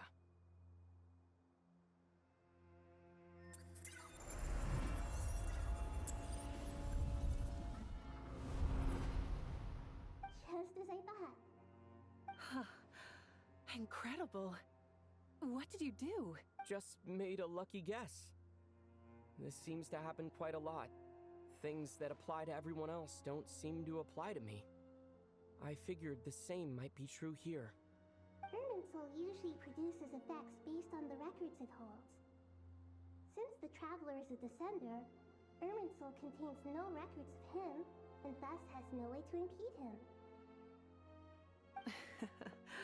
Is that right? You really are full of surprises. Catch. Whoa! Thank you, Mawika. Thank you for trusting us with something so important. All right. No need to get so formal. It's not like we're strangers. Besides, there's still one problem. You might be able to pass through the barrier, but I don't know about the Gnosis. Any other surprises for us, Traveler? Let me try something. I have the Pyronosis in my hand. It feels strangely ordinary. Not particularly heavy, and yet... I need to think hard about my memories of Pyro. My memories of journeying through Natlan. All those important experiences I've had. The Gnosis disappeared. Traveler, are you alright? I'm fine. The Pyronosis disappeared into my body. Just like... phlogiston. Maybe it resonates with you because you've mastered the power of phlogiston. You might not be recorded in the ley lines, but you're still our Tumaini. Whew.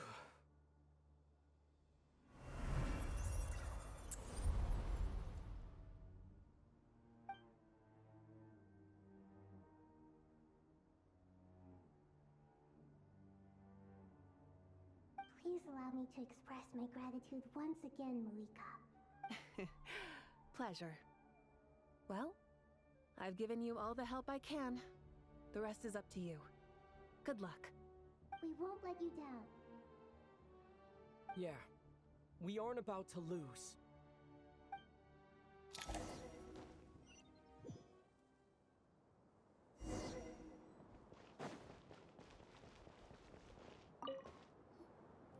Traveler, Paimon, how are you feeling? Paimon's a teensy bit nervous, but only a teeny tiny bit. Seems like she's gotten way braver over the last few years, huh? Of course. After all the adventures you've had with the Traveler, I'm sure you've gained a lot of experience and grown as a person. I'm doing all right. What about you, Nahida? How are you holding up? With the negative effects of Irmинsul, I'm a bit like a piece of fruit that's been burrowed into by hungry insects and left to rot. I'd be lying if I said it was nothing. But please don't worry. We all know what we're getting into, and we've prepared as well as we can. I believe in everyone. I believe in you. And I believe in myself. Stoking the fire inside oneself is certainly one way to live. But knowing when to rely on one's companions is also a form of great wisdom. I've been quietly learning little things from everyone. Like plucking tufts of fur from a sumpter beast. Me too. With the constant traveling, I'm always learning and growing. That's the journey of life. I think there's someone else here who would share that sentiment. Don't worry about what I think. I was just passing by and happened to overhear your conversation. What are you talking about, hat guy? This is the top floor. No one passes by the top floor. Says who? You can fly just like I can. I would have thought it makes sense to you of all people. I don't know why, but I feel a little more relaxed now. It shows that you feel comfortable laying down your burdens in our presence. It means that Sumero is a place you can trust, where you know we have your back. And we feel exactly the same way around you. That's what it means to be friends.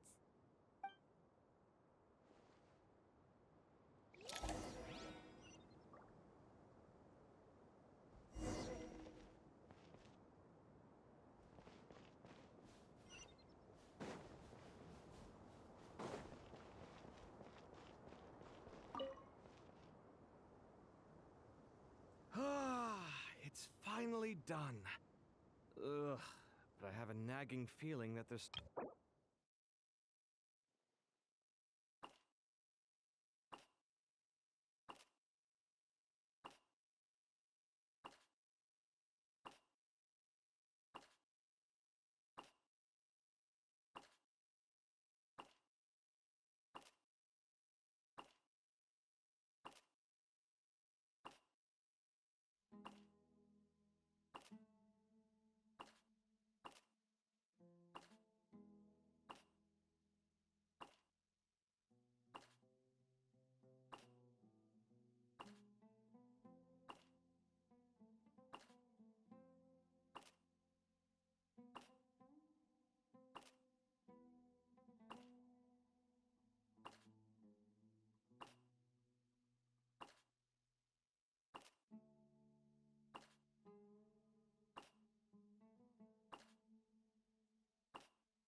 Oh, there you are. Everything wrapped up on your end?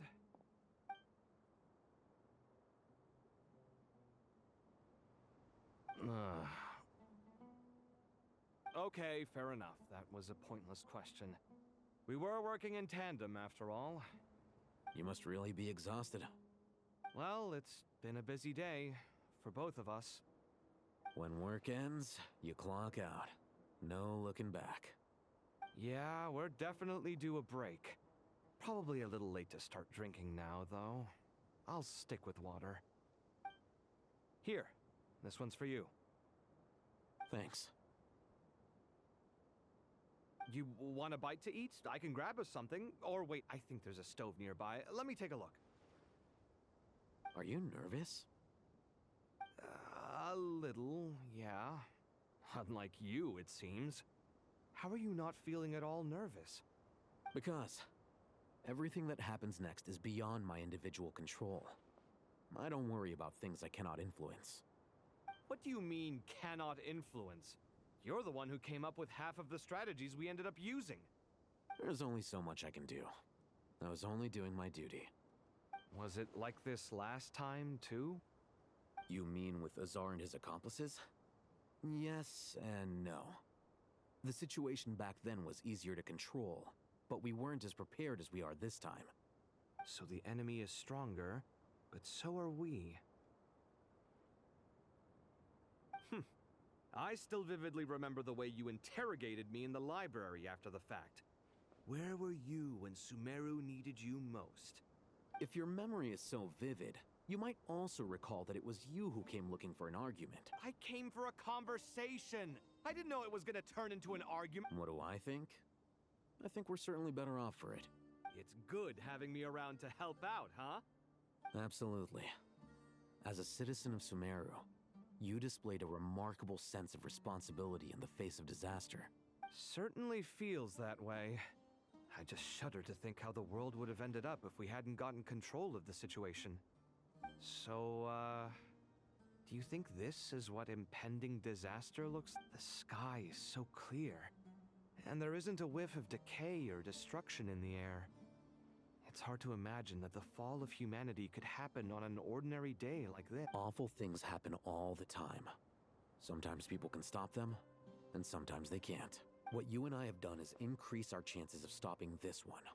Lofty ideals may provide no defense at all against nihilism, but perhaps little decisions can. Oh, nothing. It's nothing. I hope everything works out tomorrow. It will. As long as we stick to the plan. It's really strange. You're my junior, yet you always seem to act more like an upperclassman than I do. I think it's mostly a matter of temperament. Ugh. Walked right into that one, didn't I?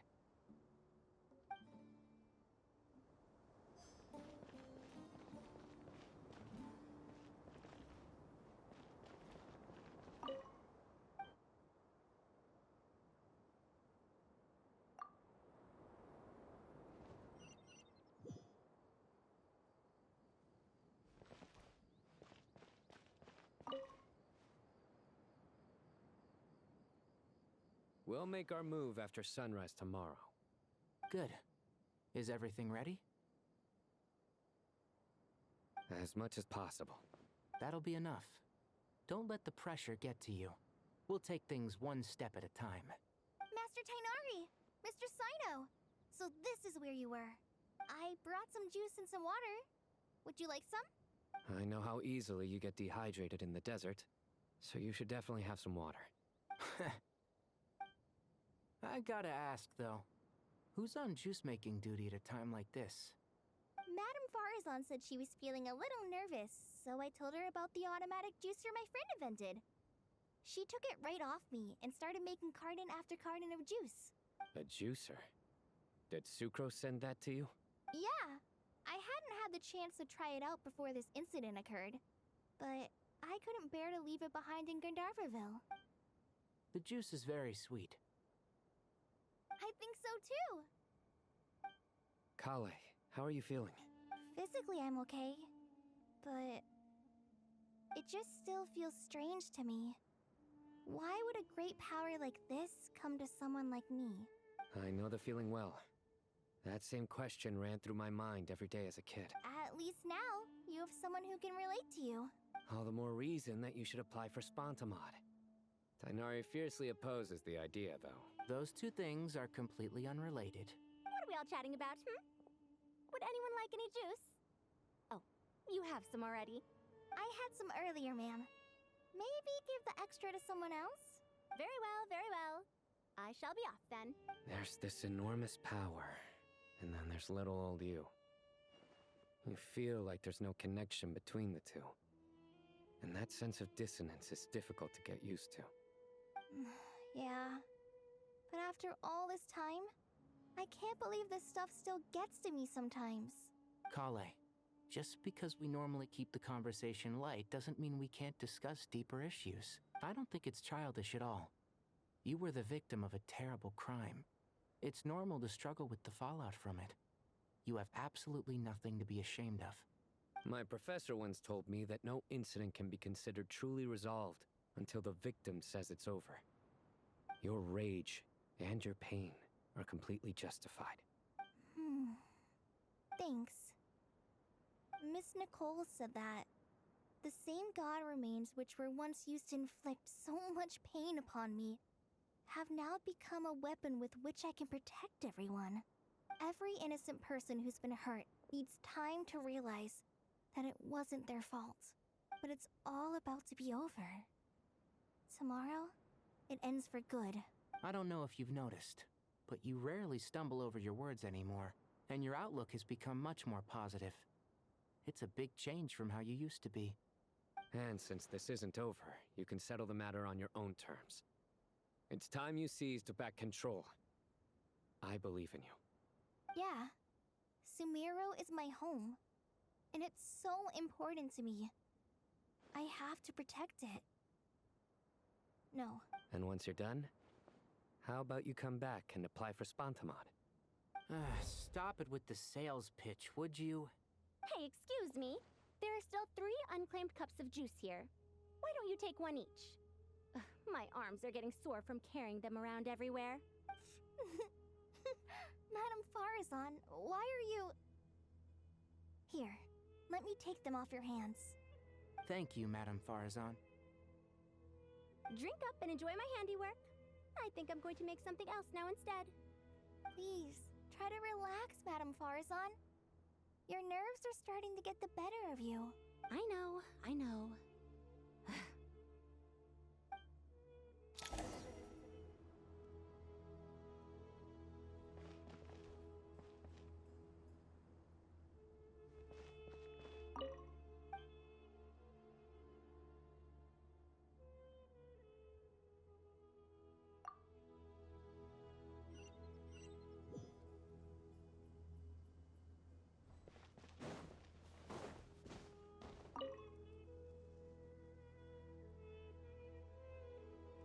Something on your mind, Miss Nefer? Nothing in particular. It's just, right now the future feels strange and unfamiliar. But the future has not yet arrived. How can you say how it feels? Some people know that there's an impending disaster. Others remain blissfully unaware. Each group is imagining an entirely different future while walking towards the same one. But when they get there, they'll still find they feel differently about it. People are shaped by their circumstances. Different circumstances create people with different perspectives. I've always found the perspective of the Vahumana Darshan to be a particularly incisive one. Even at the height of the crisis in Nodcry, people held diverging opinions. But things are different this time. Indeed. Regardless of faith, gender, wealth, skin color, or eye color, everyone in Sumero knows what will happen tomorrow. The world has never been an especially fair place. Yet now, against all odds, a moment of unprecedented unity and equality is about to take place. It's fascinating. If only my father could have lived to see this era. Era. To me, that term represents a much greater span of time. It can be an unsettling word. I would even say I'm afraid of it. Do angels even feel fear? Yes, at least I do. I fear the gap that grows wider with each passing day, and the never-ending flow of time. Time renders all memories insignificant and reduces all splendor to nothing. But those memories are the one thing I do not want to lose. You're very human in that regard.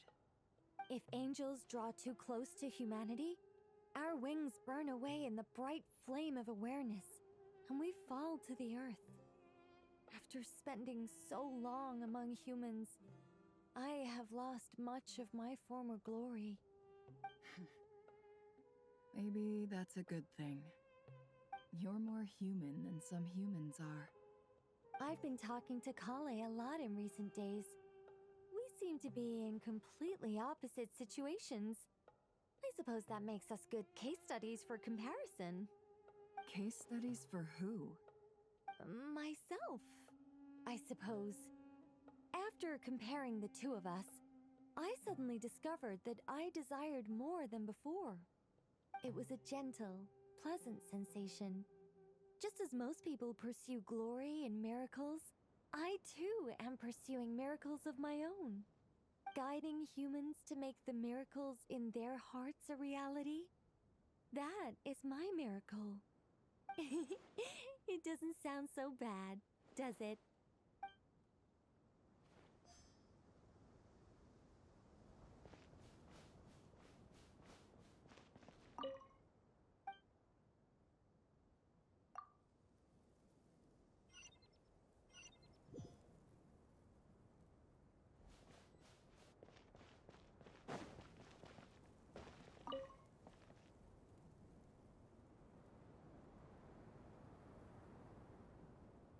Look at the time. I should head back. I'm so sorry. I was in a hurry and didn't look where I was going. Are you all right? I'm fine. Wait, you're... Have we met? Not exactly. I think we may have crossed paths by the house of Dana before. Oh. Ah, you're Hat Guy! From Vahumana, right? You recognize me? The clue's in the name, Mr. Hat Guy. Fair point. It's getting pretty late. What's keeping you up? I could ask you the same question. If I'm not mistaken, all the workload for the Ratawa Histarshan wrapped up a good while ago. Well, I have something of a background in Satyavada life, so I was helping the Dendro Archon make some preparations. But I must have lost track of time. Did you find the experience enlightening at all? Honestly, it was tedious and uneventful at first. But eventually, I think I did sense some profound truths. But they also brought a lot of suffering with them. I was told that I even shed tears while I was meditating, though I have no idea why. Sorry. I hope I'm not scaring you. Not at all. It just proves you're very accomplished in your research. Good night. I wish you all the best for tomorrow. Thank you, sir. You too.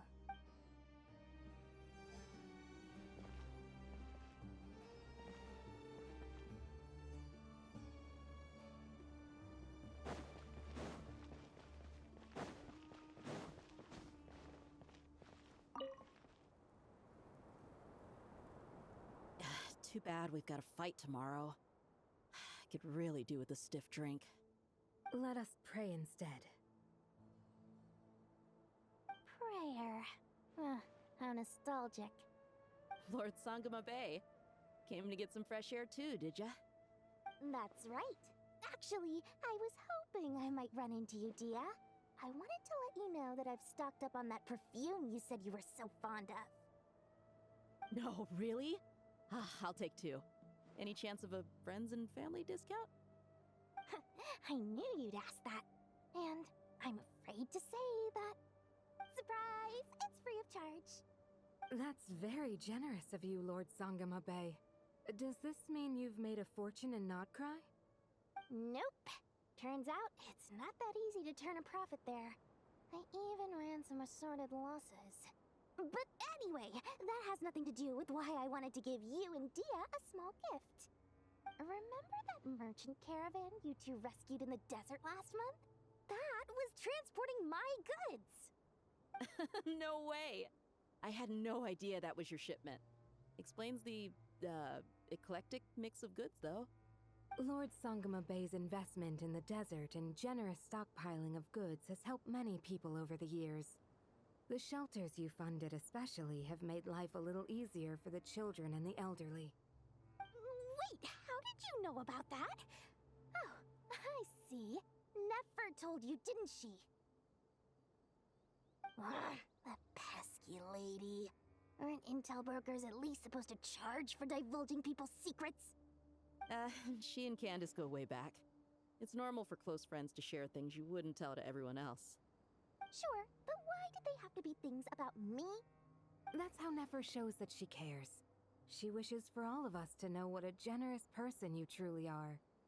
It must be hard trying to make a living far away from home. Just because we can tell what kind of person you are doesn't mean everyone else can. Well, maybe her intentions were partly good, but I don't think that's the full story. I'm sure she enjoyed knowing how much it would annoy me. I'm telling you, Nefer's got a mean streak. Definitely with you on that. Does praying help you stay calm? Defending one's home is a just cause. My heart is filled with a mix of anger and hope. Anger. You know, being able to get angry is a good thing. It shows that you're in touch with the real world, and that you have the passion to pursue something you believe in. Oh, my lady? What are you doing out here? Just taking a walk to clear my head. And look where I ended up. Were you praying just now? Yes, Miss Dunyarzad. Would you like to join us?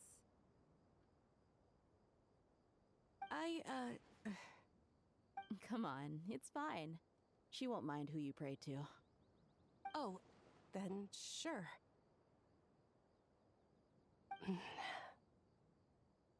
I remember you, Miss Dunyarzad. You visited my shop before.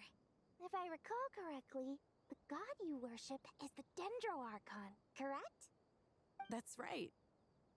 She is such a gentle and kind god. But to me, she's more than just a god I worship. I see her more as a friend.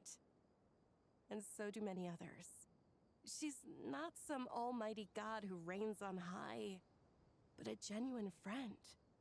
Agreed. She's a wise teacher and a good friend. I spoke with several people during the evacuation. Everyone's aware that tomorrow's battle is one that ordinary people can join too.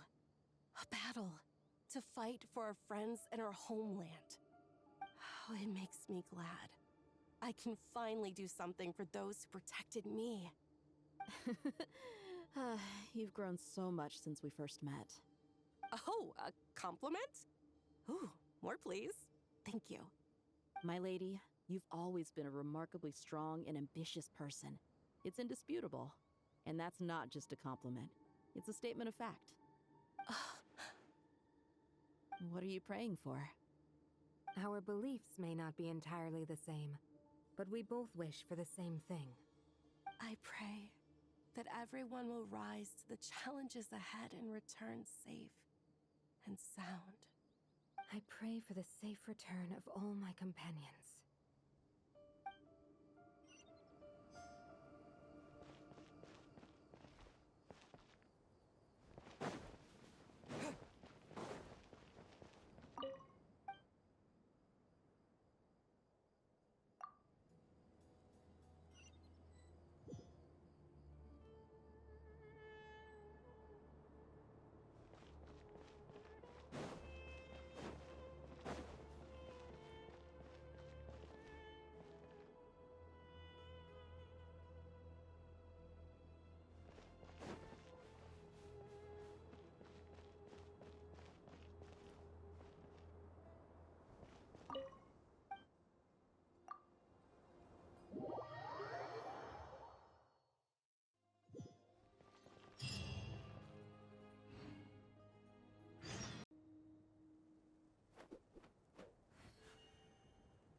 Time to go!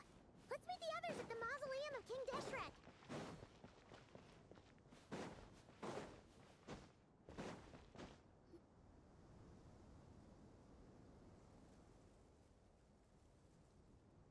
I have not felt this way in a long time.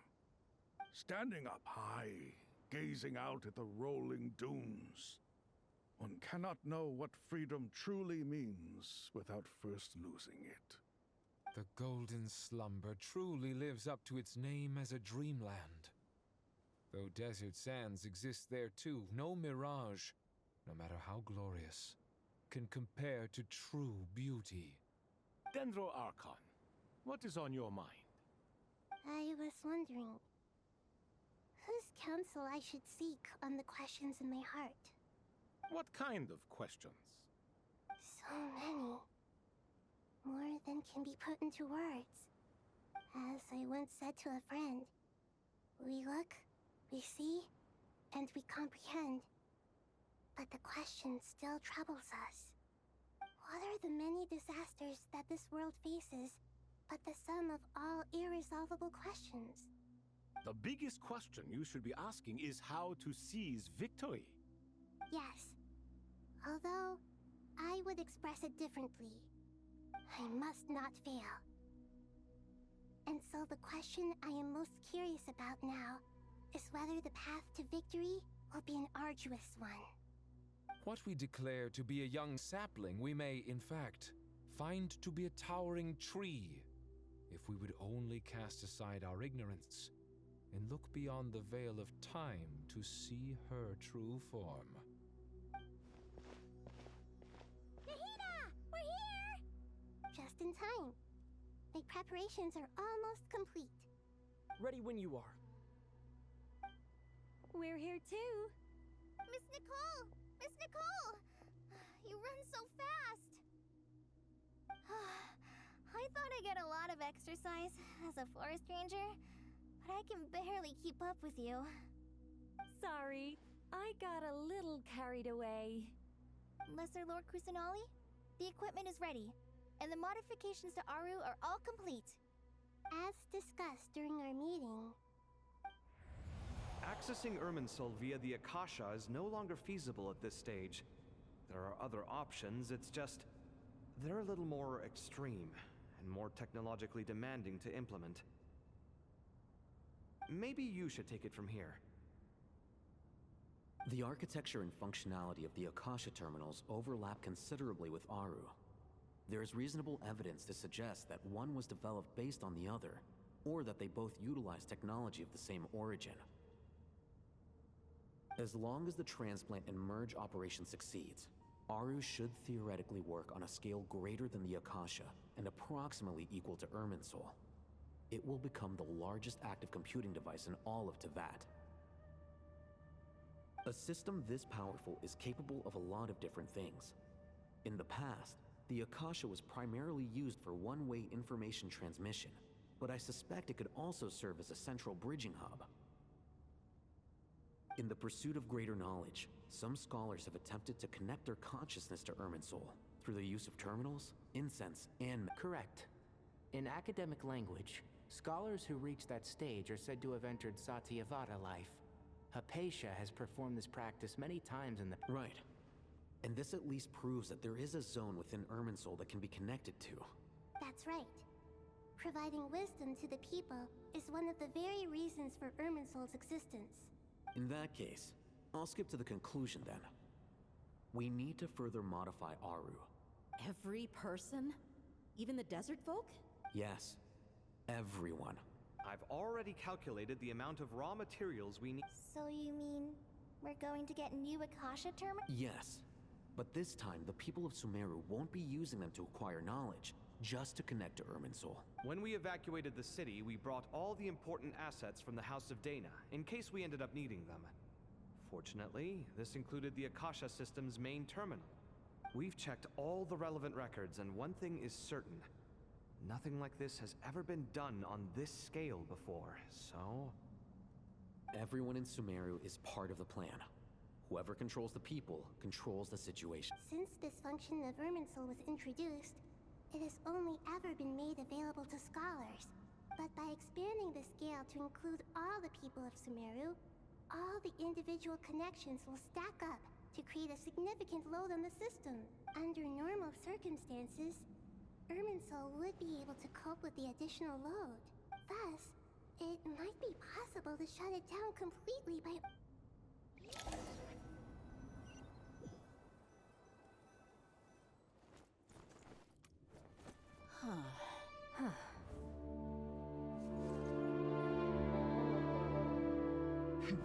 Counting down. 3, 2, 1. Are you ready? Ready!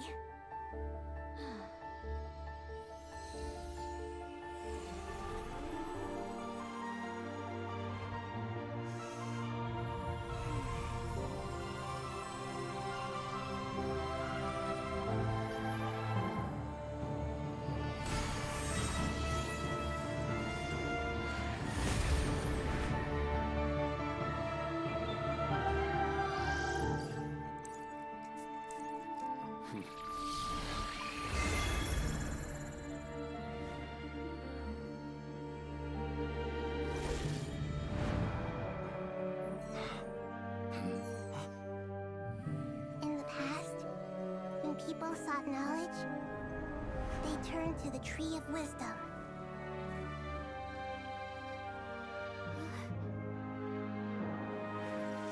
Today, we use it to save Sumero and the whole world. These boughs that nurtured learning must not become tools for destroying the world.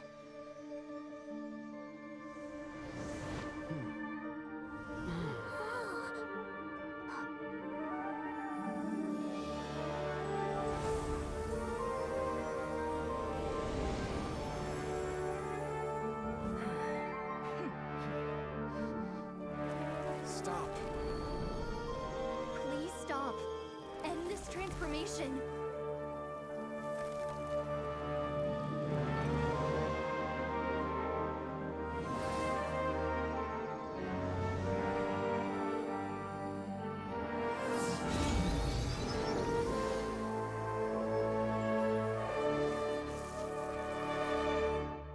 You would shut down Irminsul just to stop me?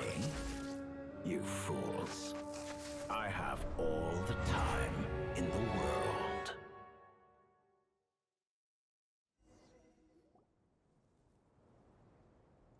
Success!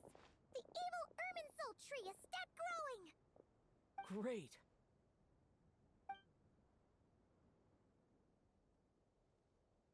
What a display of true courage. The courage to think and the courage to act. I never thought I would witness the shutdown of Irminsul with my own eyes. Perhaps this is human wisdom in action? Indeed, only humans could do such a thing. Gods are few and far between. What was once created for spreading knowledge is now used for another purpose. A rather ingenious plan. I am grateful to you three for your help. Only thanks to you were we able to extend Aru's interference capabilities to cover all terminals. Now, nobody who wears a terminal will have their activity accurately tracked by Irminsul. No matter how many eyes Dotorre possesses, he will not be able to see us clearly. Now for the next step. I will need the help of your supreme powers once again. How might we be of service, Lord of Dendro? I need to reach the Eternal Oasis immediately. Right now? In that case, Ibis King, would you agree that this is a fine opportunity to dust off our old tricks? Never. I assume you have that chess set with you? You mean the one you gave to me as a gift? Asking for it back, are you? How could I? You misjudge me. I just wanted to show you another way you can use it. Connect to Safhe Shatranj.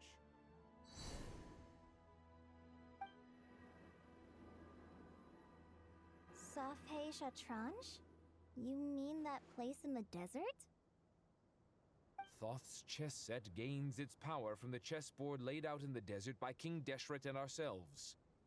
All ceremonies conducted using the chess set must be activated via Safhe Shatranj. In other words, the chess set is an extension of the chessboard. In the past, moving a chess piece was a sacred and momentous act. Transfer initiated. Entering live combat mode.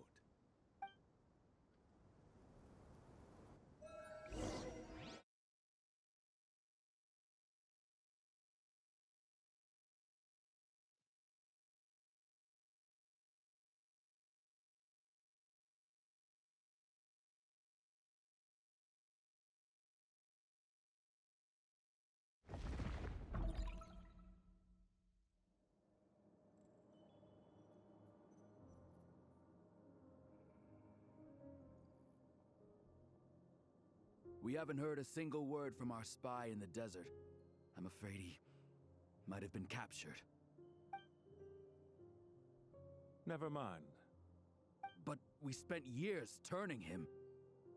And a lot of Mora. Nothing comes for free in this world, but the loss is not without its purpose. For a small price, we have wasted a precious amount of the limited time they have. Quite a bargain, if you ask me.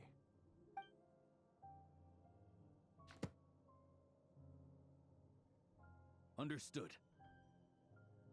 Weighing profit against loss is a necessary part of life. But to tell the truth, I have been operating at a loss since this all began. Since many centuries ago, in fact. For instance, why would a banker act as the executor of a will? If you hadn't deposited your personal belongings at Northland Bank, I would have no reason to be here right now.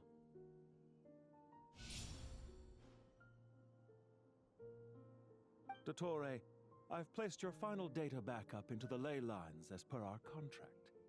I trust we are now square for the safe deposit fees you paid.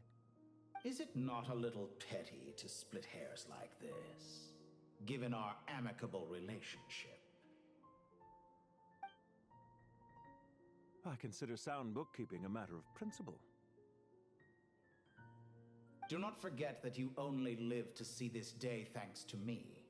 In fact, every day of your life since you met me, you've been living on borrowed time. Why, that's hardly a fair assessment. I will concede that my survival was perhaps at your whim, but I became a harbinger on my own merits. Managing money is not like other professions. Mine is not a role I could have acquired based on your recommendation alone, and certainly not one I could have lasted so long in without genuine ability. The information stored in the ley lines is quite comprehensive. Rest assured, I have not forgotten how strong your pride is. Well, I presume you have no sense of fragmentation while talking with me. How could anything possibly go wrong with such strict measures in place? The remainder of your soul was split in two, with one half sent to Nodcry and the other stored in the most secure vault of the Northland Bank. Though I must say, your disdain for the other segments is quite amusing. Zandik is you, and you are Zandik. Zandik created the segments, yet you, a segment yourself, reject him.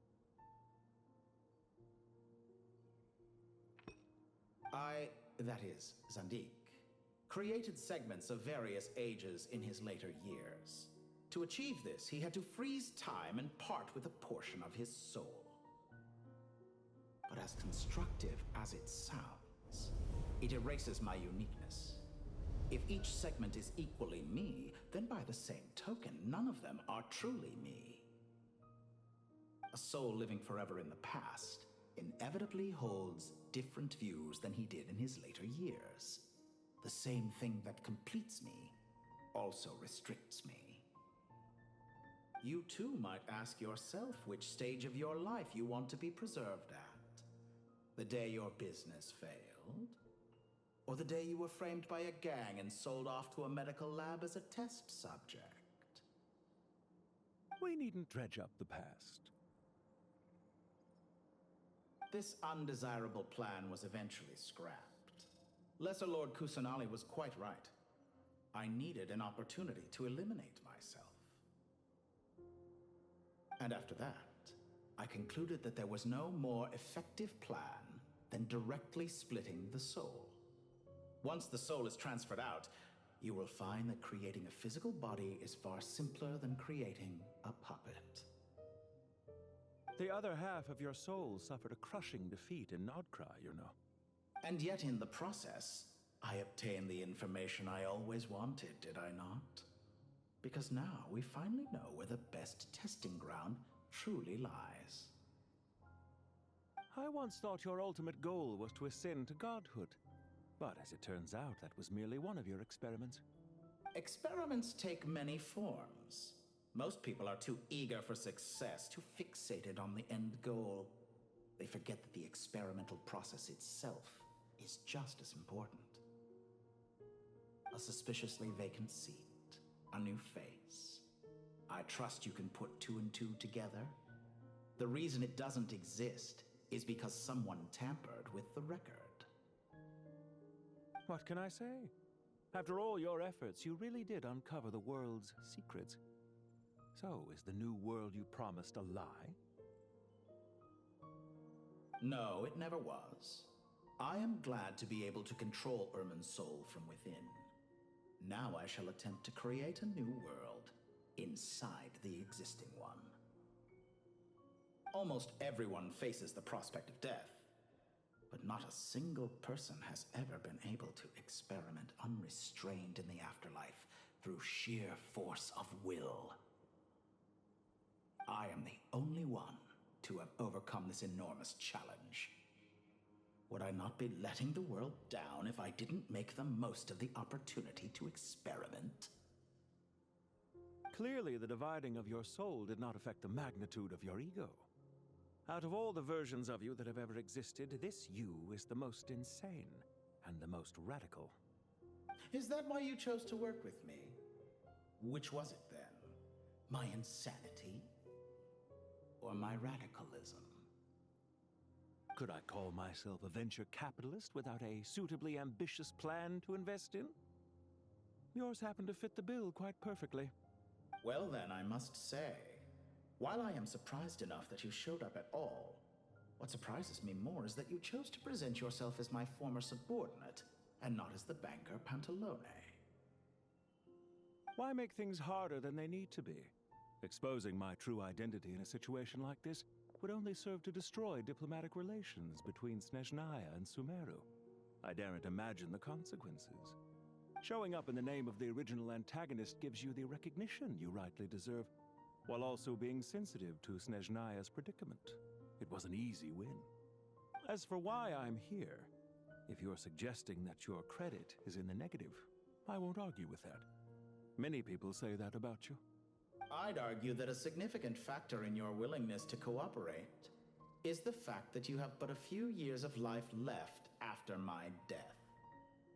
Living and dying together has a way of binding two parties together rather closely.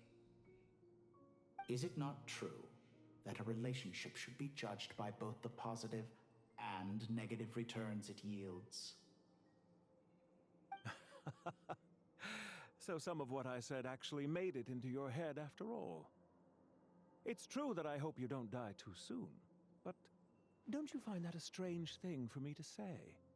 After all, you've already had quite a long life, especially for a human being.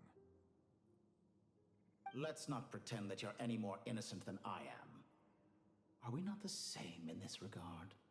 We both despise the existing laws of this world, and neither of us enjoy being under anyone else's control. Is it really so greedy to want the world to operate by a new set of rules? Of course not, my dear friend. And as I've said before, mutual interest is the foundation for the most reliable of relationships.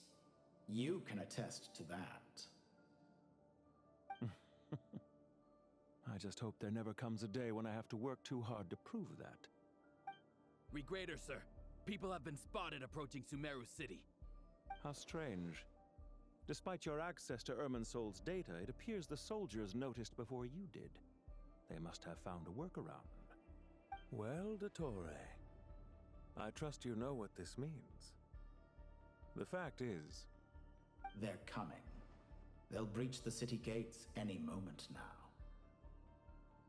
But even so, I would say Irminsulem is a wonderfully convenient thing on the whole. If you do manage to create a new world, perhaps you could plant one outside my office, too. I'll consider it. What do you need me to do? Stall them? The experiment will take time. Stall them for as long as possible. Very well. But you're really asking for the moon here. Have you heard this story? There was once a guilty man, kneeling in the center of a church while an angry mob outside waited to bring him to justice. He pleaded with the gods, begging them to grant him one final request, the chance to finish confessing his sins before he was sentenced. Many suns and moons passed, seasons changed, and still his confession continued, as if he intended to speak until the end of time. Are you suggesting I worship you as a god? Or were you hoping that I might confess my sins to you?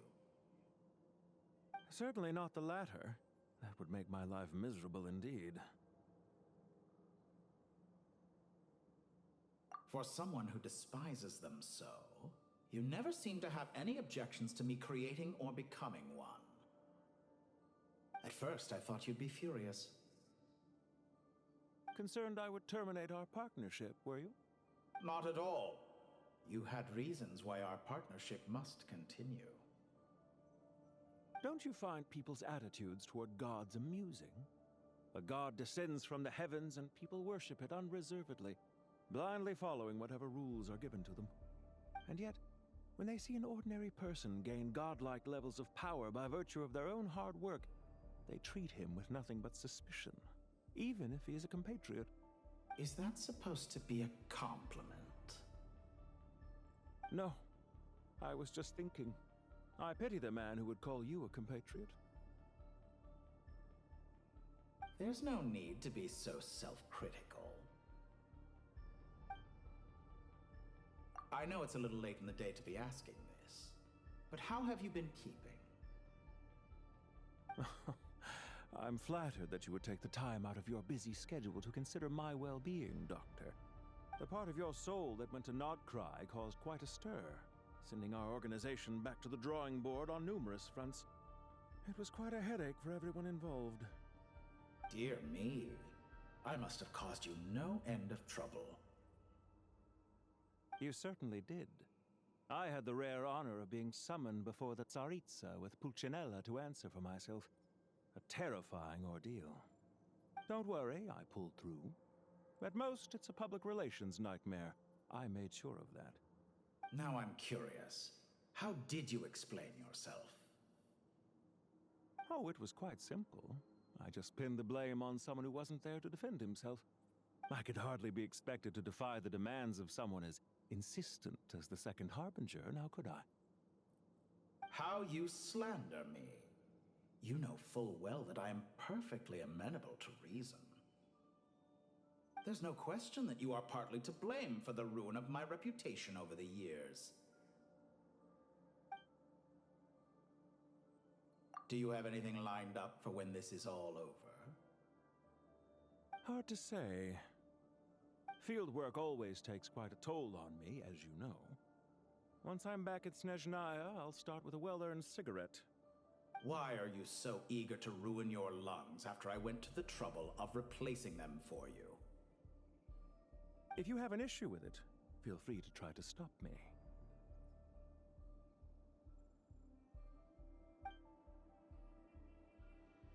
What's on your mind? The limits of humanity. It's a pity. Despite running countless calculations, I find there is simply no way to reduce any further the amount of one's soul required to sustain an individual. It's rare to hear you admit to being unable to achieve something. I beg to differ.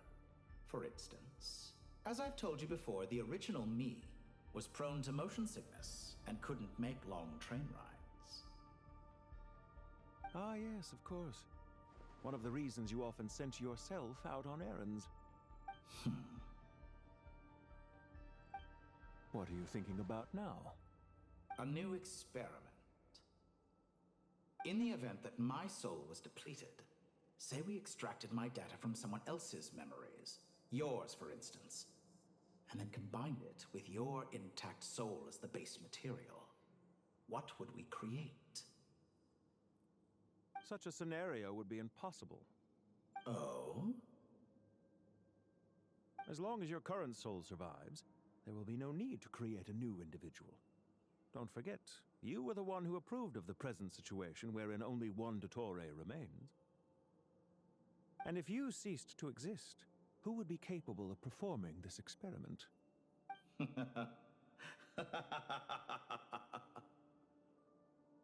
Since the day I met you, you've always excelled at talking your way out of a quandary. Isn't it a little too early to be saying goodbye?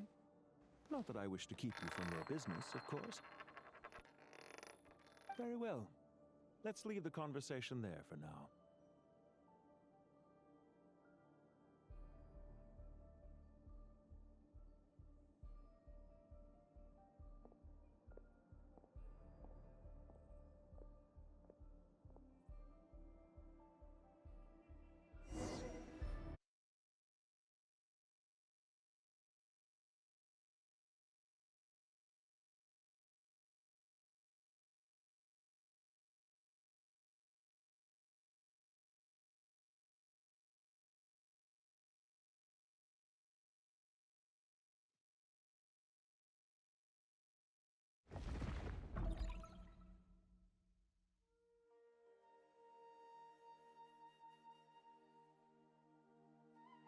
The power of King Deshret's 7 pillars is truly remarkable.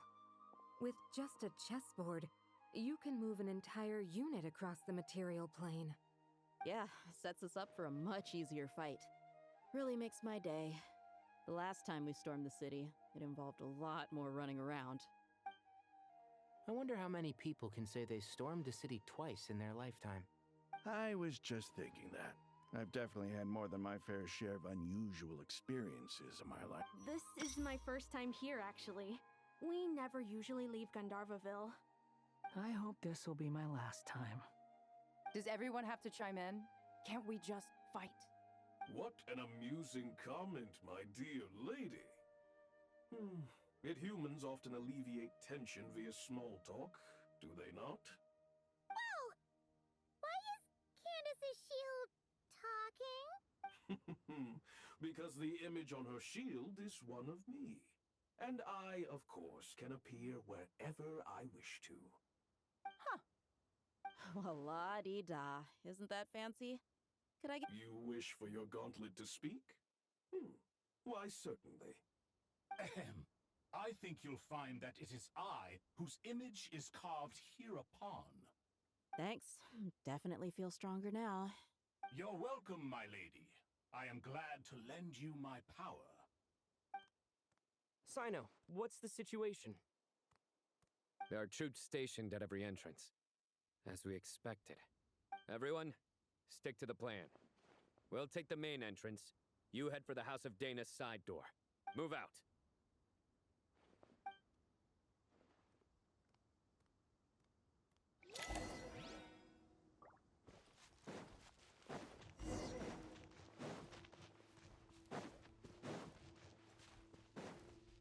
Out of my way! Take this! Watch out! Get lost! Thank you, Dad. You gotta be more careful. If you're not ready to put your life on the line, you can't be certain of defeating your opponent.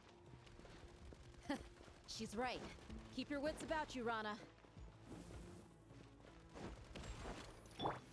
Through me, justice is served.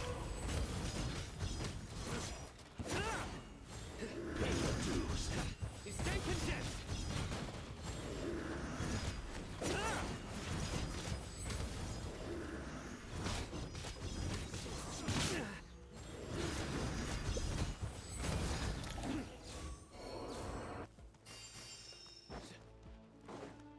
Take them out and secure the harbor. Reinforcements will arrive by water. Consider it done.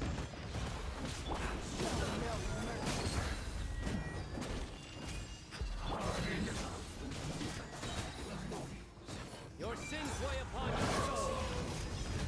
Guilty mind. Your pen is a stew. You stay content. You need to hurry up.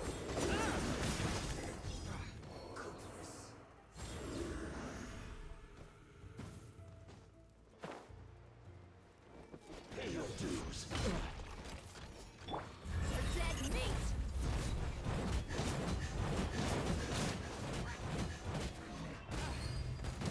Buckle up! Peace out, prevail!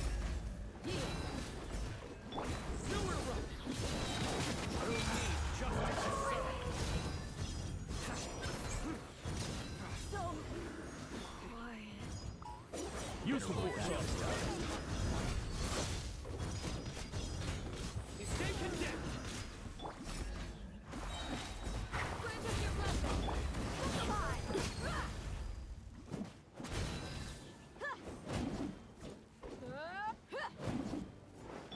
Sit down. Resistance is futile. Save yourself. Nowhere to run.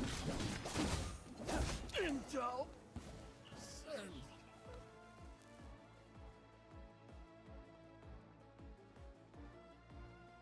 Waterway secured. Brothers! Sisters! Perfect. Just in time. Welcome. Once we've linked up, we'll continue the... The team has arrived at the north entrance. As Good. Press on.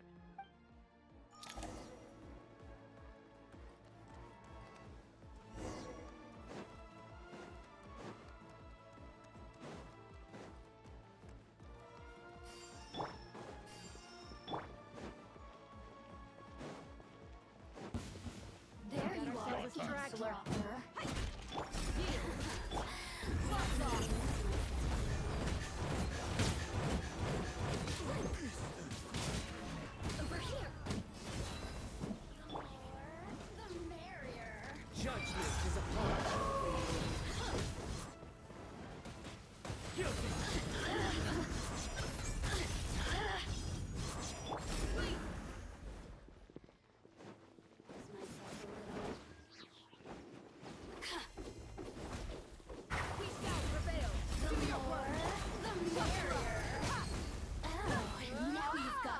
amped up.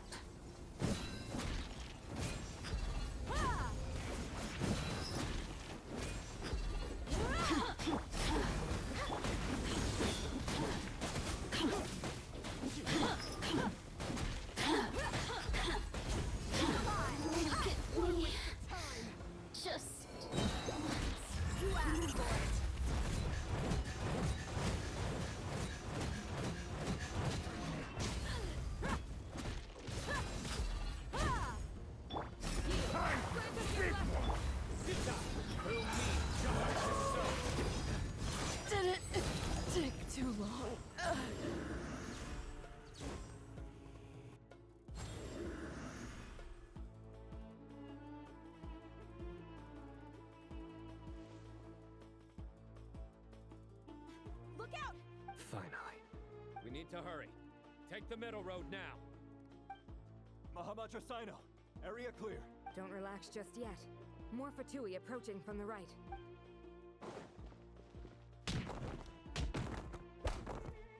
Irmинsul cannot track our movements. If necessary, we... Don't worry. We'll wipe them all out. As you can see, our people came raring to go. Good, good. How are things with the Traveler? Can Tainari keep him safe? Don't underestimate Tainari just because he's a forest watcher. He can handle it. All right. You know that's not what I meant.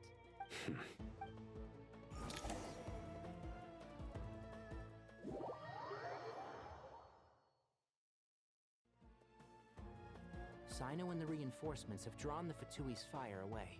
It's our turn. By using a cluster leaf of cultivation, we can pass through certain terrain silently. Good luck with that. Huh? Oh, yeah. Paimon forgot she could fly. Ready? Ready.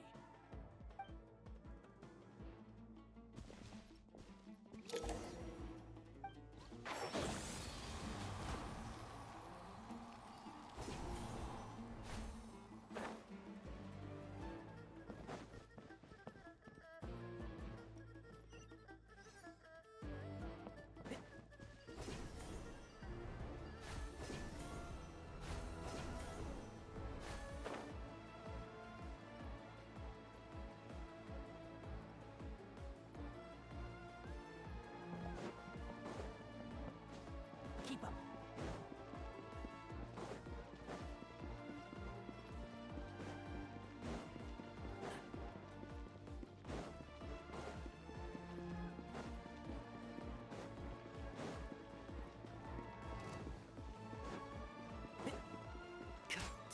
I hear everything. This do it. How amusing. Time for the big one! Gnomes are place. Couldn't fix it.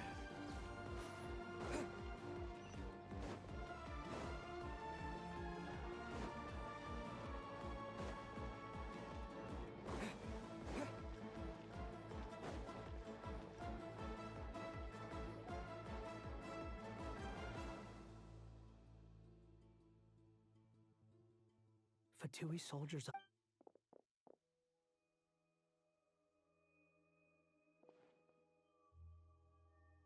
Careful.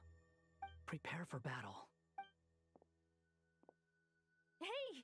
There's people over there. You have some nerve showing your faces here in the center of Summeru City.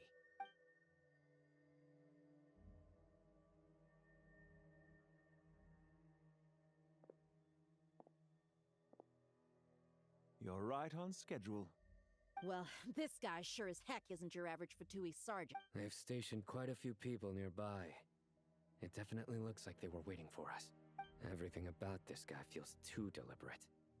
I highly doubt he's just a subordinate of Dotore's.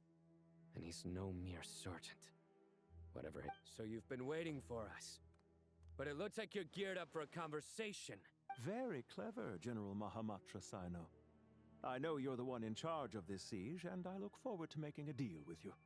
A siege? Summeru City belongs to us! Historically, yes. But things can always change.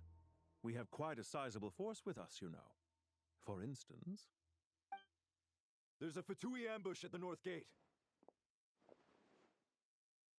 Can you handle him? We can for now. Yes, I'm quite sure both sides can hold their ground for the time being. The battle is not. But what happens next? Do you enjoy watching bloodshed? Surely some of those here are people you count as friends. Once a war begins, some people must die. I doubt you wish that fate upon anyone you know. Wait a second. It's a trick. He's not even there. Silence! He disappeared. What was that? A ghost? Curses! He was never there to begin with. That was just a shadow project. Enough talk! Attack! I apologize for being unable to accompany you at this crucial moment, but I am compelled to leave for reasons beyond my control. Please. Sumeru's General Mahamatra is quite ruthless. It's a good thing I wasn't there in person. Your illusion held them up for a time just fine. But now that they have seen through it, they will realize you were just a decoy. Decoy or not, what matters now is that they will be heading your way imminently. Not imminently.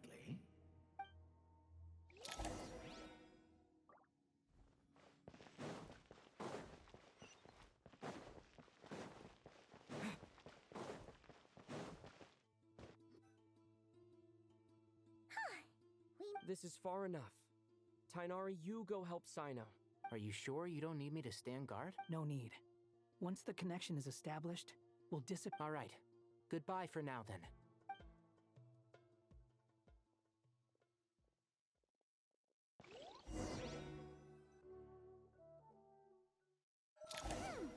Now where's the interface Nahida mentioned? Come on, where's it hiding? Found it. It's over here.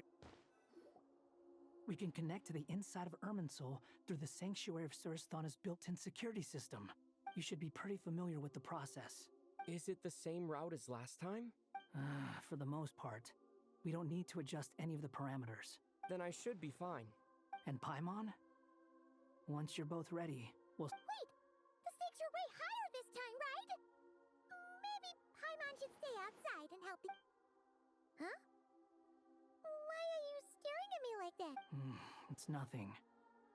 I just suddenly realized how much you've grown. Hey, you've grown quite a lot yourself. Well, anyway, Paimon thinks she's pretty knowledgeable. Who's the best guide in Tavatigan? And don't forget, Paimon's a college student now. If we say Alhaitham's not a weirdo, it's hard to explain how he came up with the idea of you applying to the academia. But for all that he counts, you're doing surprisingly well in your studies. Just goes to show how important it is to have someone supporting you. And Paimon's not the only one. Let's not forget that you only became a student because of Nahida's... That's fair. I have learned a lot in Sumero. Oh yeah. Did you ever come up with that ugly nickname you promised me? What? No way! We're friends now! Paimon gave up on giving you one ages ago. Fine. Suit yourself. We need to go. Paimon, if you're staying, look after yourself. Will do. Paimon's gonna link up with Tainari and Sino. You guys are the ones who need to be careful. We will be. Bye for now.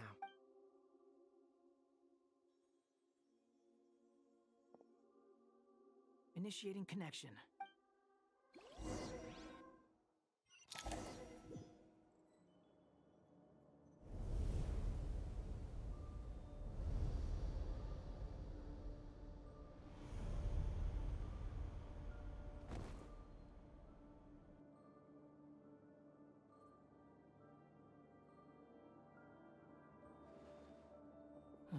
Well, here we are again. Come to think of it, I still don't even know where we're going.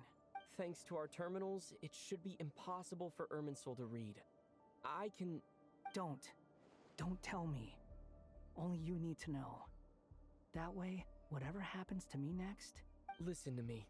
Your safety is just as important as mine. Don't even think about sacrificing yourself for the greater good. We came here together. All right, if you insist. I won't argue with you.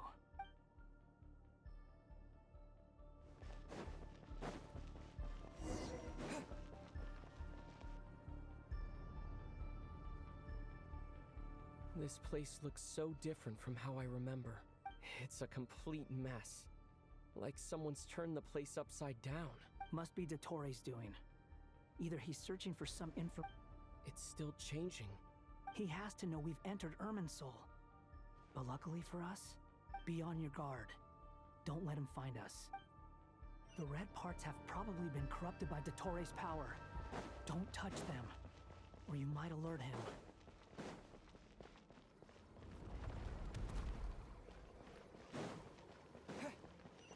He's looking for us.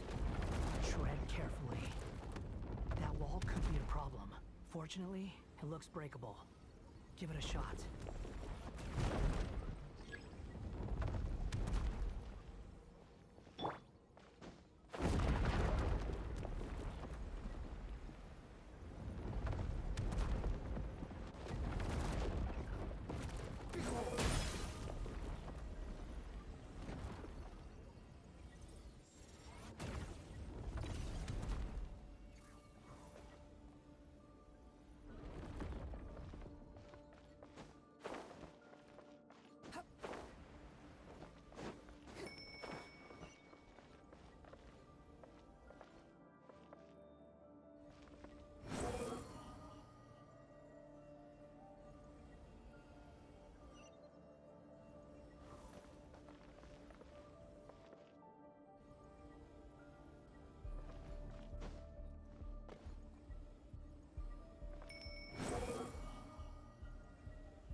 Same old trick again?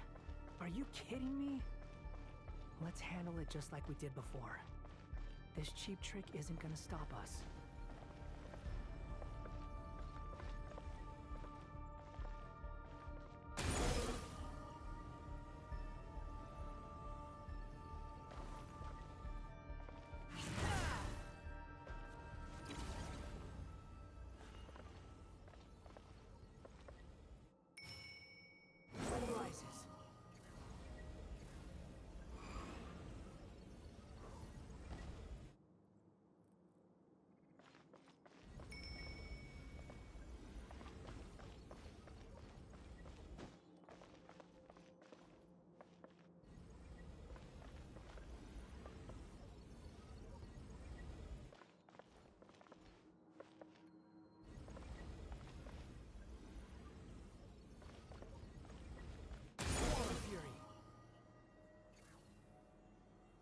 No, it's a trap. Is that why he was using the same trick over and over again? To get us to lower our guard?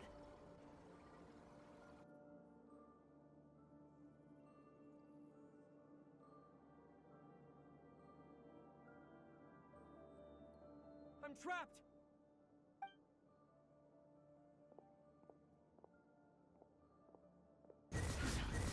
Why won't this thing budge?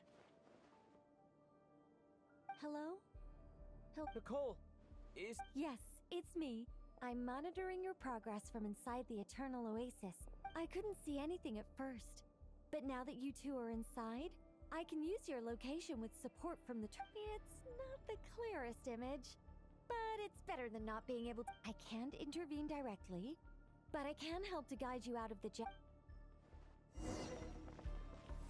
Dotorre in his current form is a blight upon both Irmинсулем and the ley lines. Pay attention to your surroundings. There must be sources of his contamination nearby. The corrupted information is his means of... Is that one of them? Precisely. Take it out. Good work. But we're not done yet. Stay close, and let's see if we can find any others like it nearby.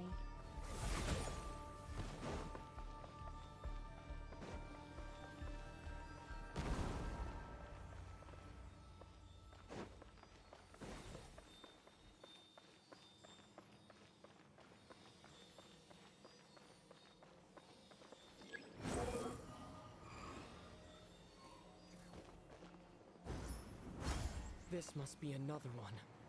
Agreed. Now... Wait, what's that? It's Dotorre. I think he's found us.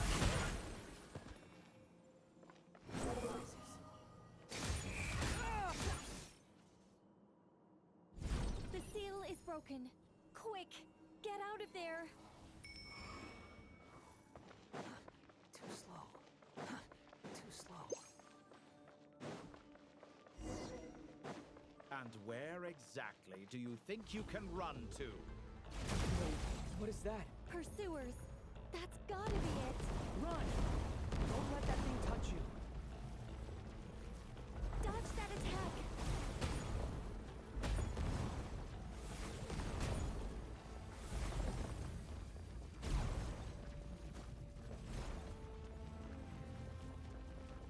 There's more than one path. Which way do we go? To the left. Trust me. Fleeing like vermin. What a pathetic sight. Hey! Watch yourselves. Stay focused. There's a cliff ahead. Jump! More of those corruption sources. Destroy them as you did before, and open the exit as quickly as possible. They're relentless. They keep trying to wear us down. You'll just have to destroy these too. I think the pursuit is over. Hard to say. Stay alert.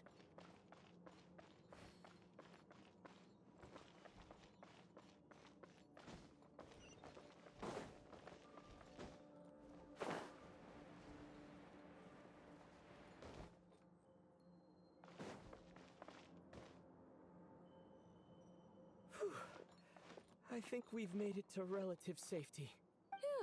Goodness. You doing okay? I'll be fine. Take a short rest, and... Nicole? The connection's been cut. But that means... Look at you supporting one another. How very touching.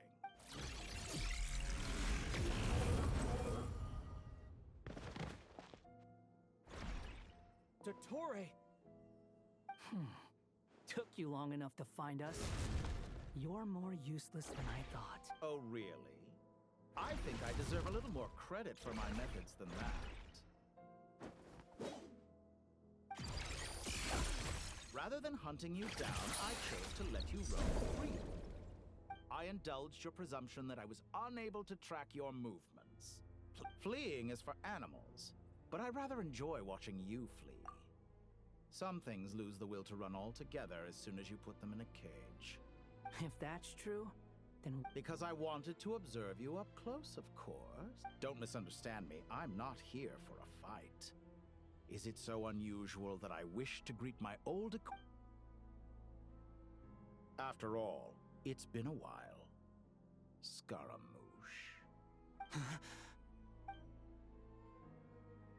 Why are you so afraid? I have done nothing unprecedented in discovering the truth. You made a bold series of moves in deciding to erase yourself.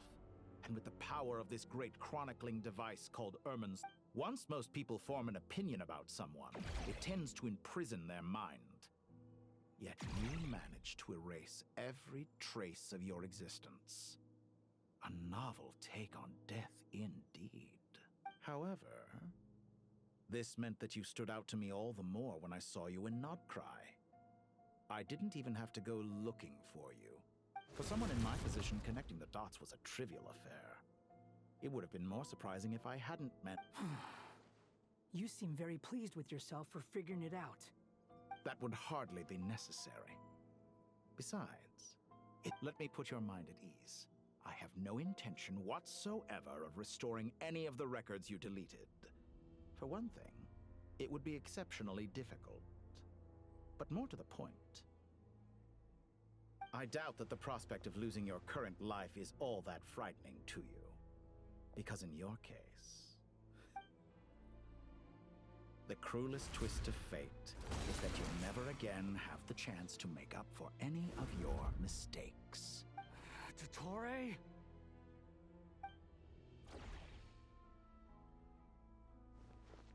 All here shall bend to my will.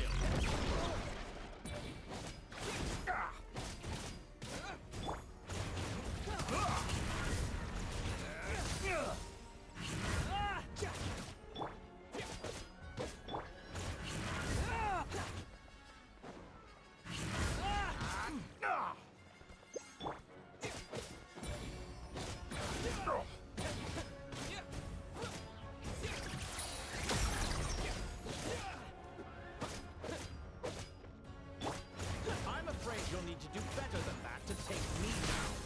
I expected you to have grown stronger. Ah, how foolish of me. I forgot that you lack any means to increase your power. You will pay for everything you've done! Oh, will I now? Time to ignite!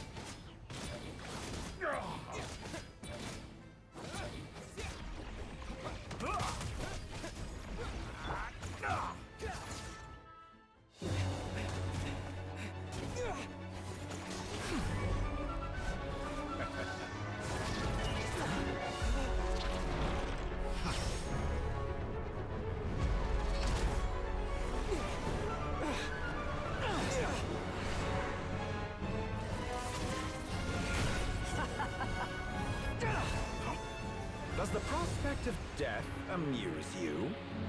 I could ask you the same question! I'll distract Dotorre. You focus on the mission. Got it!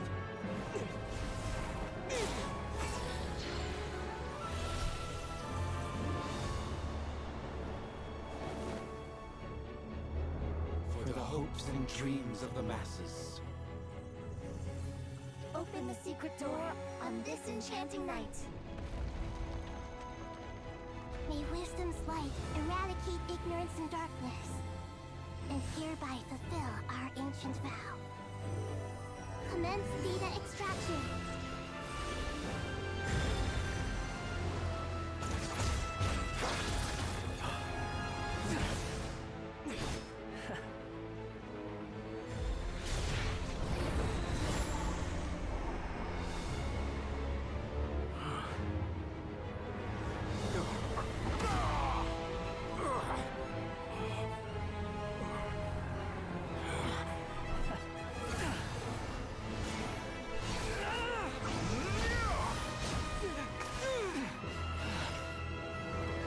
You cling to outdated ideals and stand in the way of progress.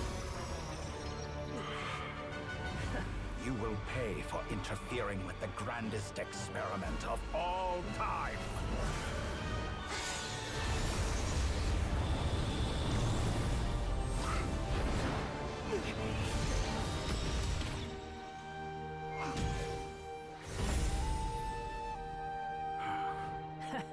Good timing. Dotorre, as clever as you are, you fail to understand wisdom. Wisdom takes many forms, but the path you have chosen eschews them all. Huh.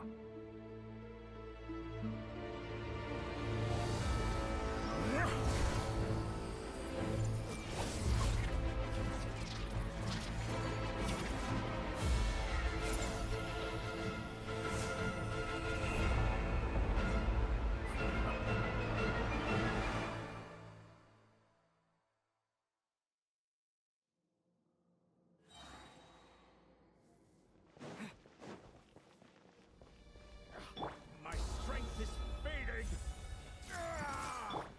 Since we're within Irmminsulem, it stands to reason that there is power to heal Irmminsulem. Extracting the information from Irmminsulem just to strip me of my power. I will find his weakness.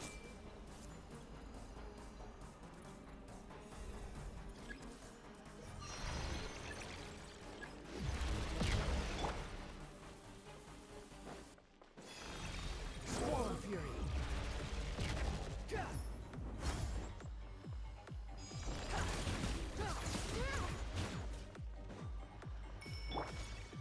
Admire your attempt to introduce a new variant, but it's nowhere near enough. Just like a little buzzing fly.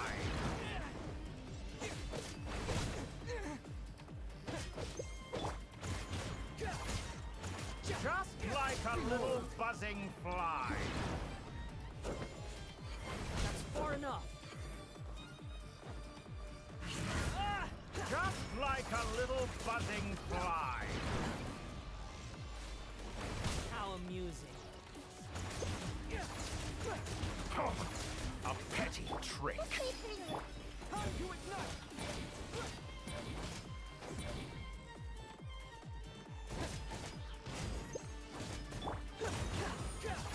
Nothing worth mentioning.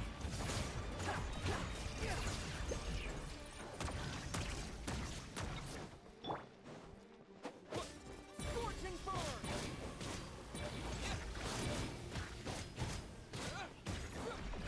Let's try this. Muso no Hitokaki!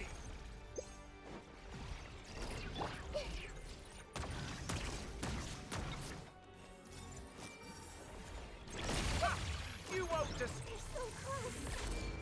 Just hold on a little longer. I'll hold him up. Traveler, Hat Guy, the rest is up to you. We certainly have a knack for surprising each other, don't we? I'm just getting started. It's time! Say your prayers! Thank you. I got your back.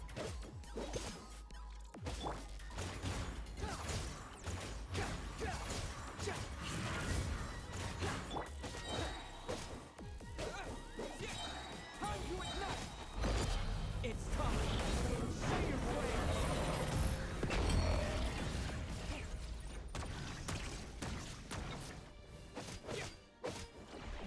Let's try this. Muso no Hitokaki!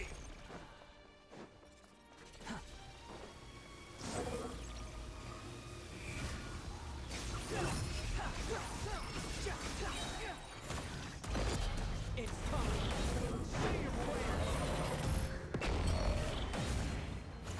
For you! Blade of the primal blade!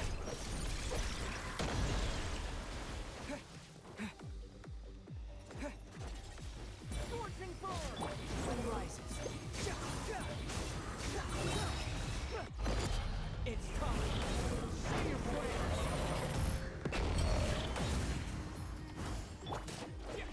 Let's try this.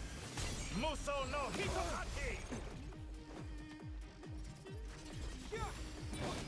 Swallow fury! It's time! Say your prayers! Finally. Time for you to die. Excited? Time for me to die.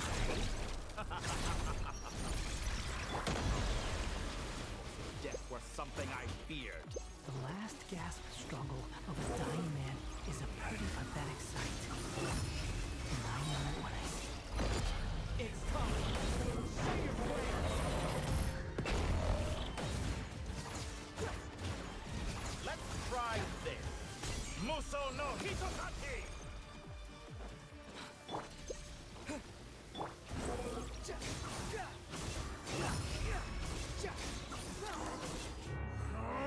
That's enough!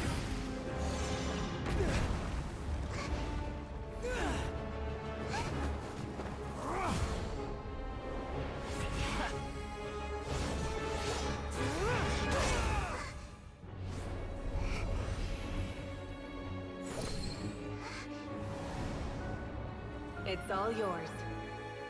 Do with it as you see fit.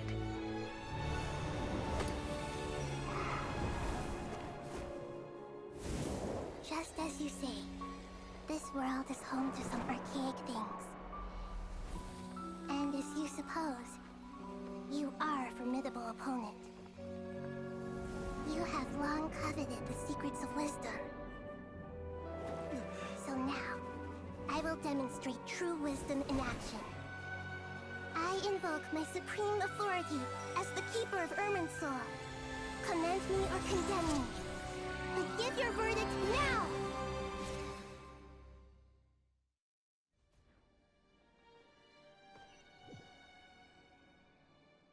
Blessed One of Wisdom, Mahakusaladhama, are you certain that you wish to exercise your authority to destroy Irminsul? It represents both your roots and your finest accomplishments. You truly intend to abandon the very thing you have always fought for? This is my decision. Irmинсулem has been corrupted beyond redemption. Irmинсулem is the original tree of Teyvat. It is the means by which the heavenly principles maintains fate itself. The 7 Archons should honor and revere it, for their authority was bestowed upon them by the heavenly principles. It is precisely because I honor and revere it that I fight for the humanity it exists to protect. Wisdom is knowing how to weigh the options and make the right decision. If you truly care about the fortunes of this world, then it is me you should seek to preserve. Planting a seed begins the chain of cause and effect. Since you have become a great tree yourself, why should the loss of another tree be anything to fear? Till we meet again, Lord of Dendro.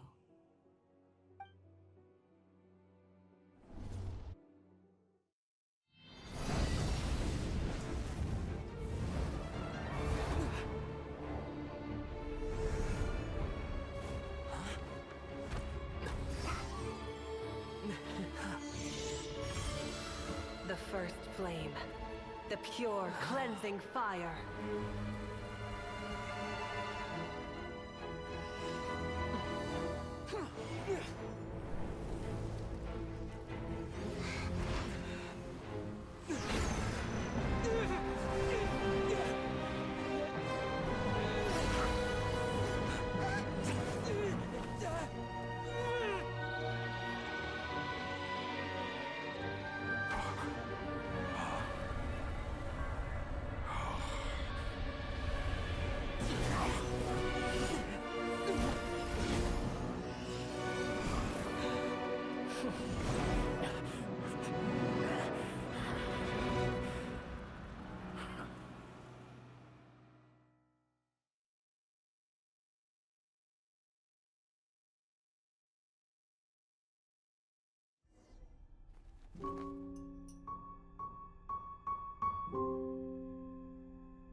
Shall we? Where were we? I was suggesting that you needn't perform when signing a contract. You're only sitting here because your bank demanded an evaluation of the trustee. So you told a story about a young scholar from a merchant family in Sumero? I told a compelling tale, didn't I? The post-expulsion story is far more captivating. The human experiments or the elixir of immortality? The part where you die. Ah, yes. My favorite part. The 35-year-old segment thought of himself as Dotorre, reserving the name Zandik for the original specimen. Of all the segments, he was the most selfish. After his expulsion, Dotorre searched for a new direction. He joined the Fatui, studied Elazar in great depth, secured resources. He was rather fortunate in his career. Zandik turned to Conrian technology and successfully created his segments. But this was not immortality. Even with backup segments, his body would still age. Still, thanks to Snezhnaya, Zandik found the ideal base for his experiments. Then a perfect partnership materialized at a crucial moment.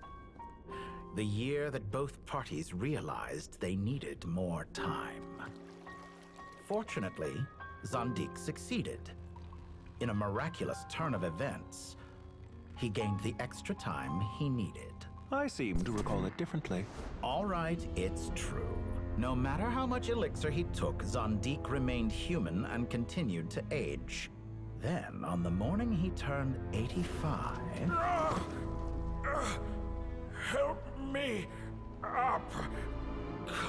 Call for help! Surely he would be rescued, Zandik thought. But to his surprise, no one helped him. Zandik was too selfish for that. Don't forget. You're one of us. Yes, and we're all waiting. Waiting for me to die. Pantalone arrived for a meeting and happened to witness what followed. He found it unsettling. I never said that. But the Zondiques were unfazed. It was a rare opportunity for self-dissection.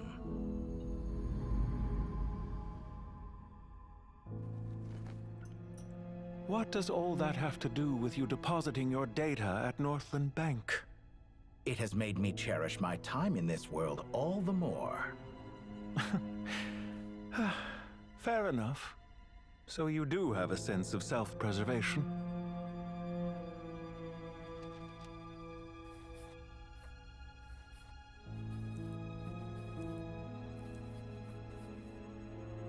What do you mean? You're hardly normal, and you don't cherish life. You just don't want to admit defeat in the limited time you have. Even so, don't I deserve an interesting ending? I'm counting on it.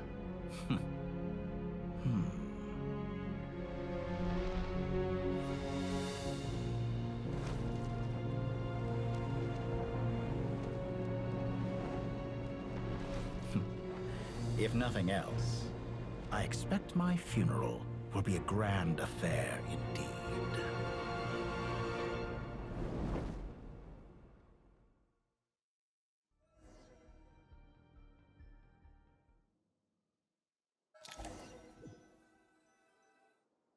What a magnificent fire. In Snezhnaya, we light fires to ward off the cold. Fire, it seems, is antithetical to ideas such as cold, frozen, and unchanging. Perhaps it has always been that way. From the beginning, fire has been used to drive away wild beasts and warm the body and mind. You could say it's a form of treatment. One that cures the human heart of mortal fear. Mortal fear? Something you haven't been acquainted with in a long time, by the sounds of it. Whereas you, I'm sure, must know the feeling quite well indeed. I remember when we first discussed the elixir of immortality, you claimed that extending your lifespan was about buying more time. But was that really the truth? You fear the prospect of dying a wretched end in this world, don't you? Of course I do. I'm only human after all. And while you may have forgotten it, you cannot deny that you too were once human, Dotorre. I do not believe that there is no such fear in your heart. Perhaps you are right. But I abandoned it long ago and devoted myself to my experiments. I have felt no fear since. From the very beginning, I never thought you could win this game. But still you came. Contract in hand. To honor our agreement. Because I am a reputable partner. And as we have discussed, experiments are about more than results alone. The process is equally important. I have come here and completed my creation, and I do not regret my decision. I'm afraid your journey ends here. After I die, there will be no one to make the elixir of immortality. And your remaining stock will only last a few more years. How then will you prove that you didn't perish in this incident alongside everyone else? When I feel optimistic about market environments, I never forcibly adjust them. They have their own direction.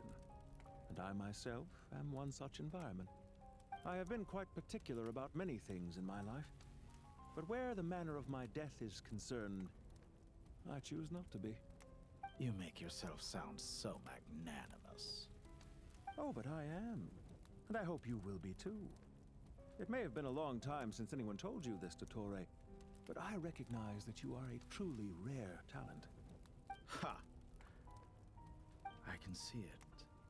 The experiment in blasphemy that I've been performing all this time. It has been a long process, and I do not care about the results as much as people might imagine. If the very goal of your experiment was to explore infinite possibilities, then there was never any reason for it to end. Indeed. Yet now, the experiment has officially drawn to a close.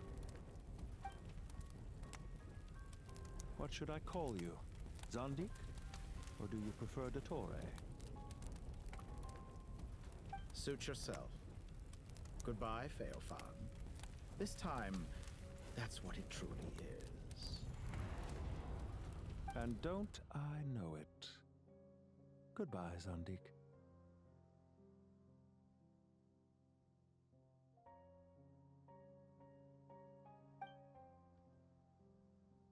I could have carried out many more experiments, but to me, Lord of Dendro, this outcome is certainly not the worst. I believe you.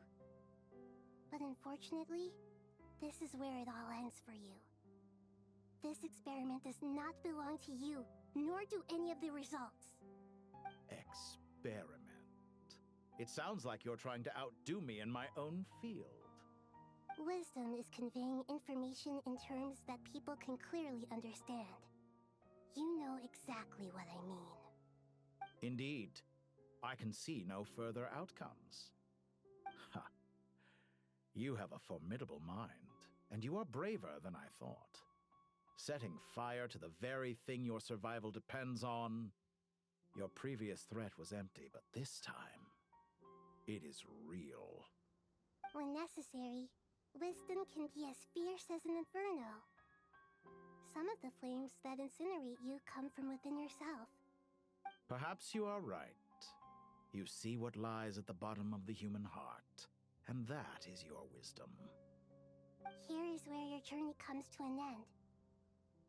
All that is yet unknown belongs to those of us who will carry on living. It seems I have unwittingly been your arch-enemy all along. But now, it's all over. I do not deny your intelligence. But what you refer to as experiments, I would never describe in those terms. They are events that take place in the real world, and they are so much more than mere data. Goodbye. We will never meet again.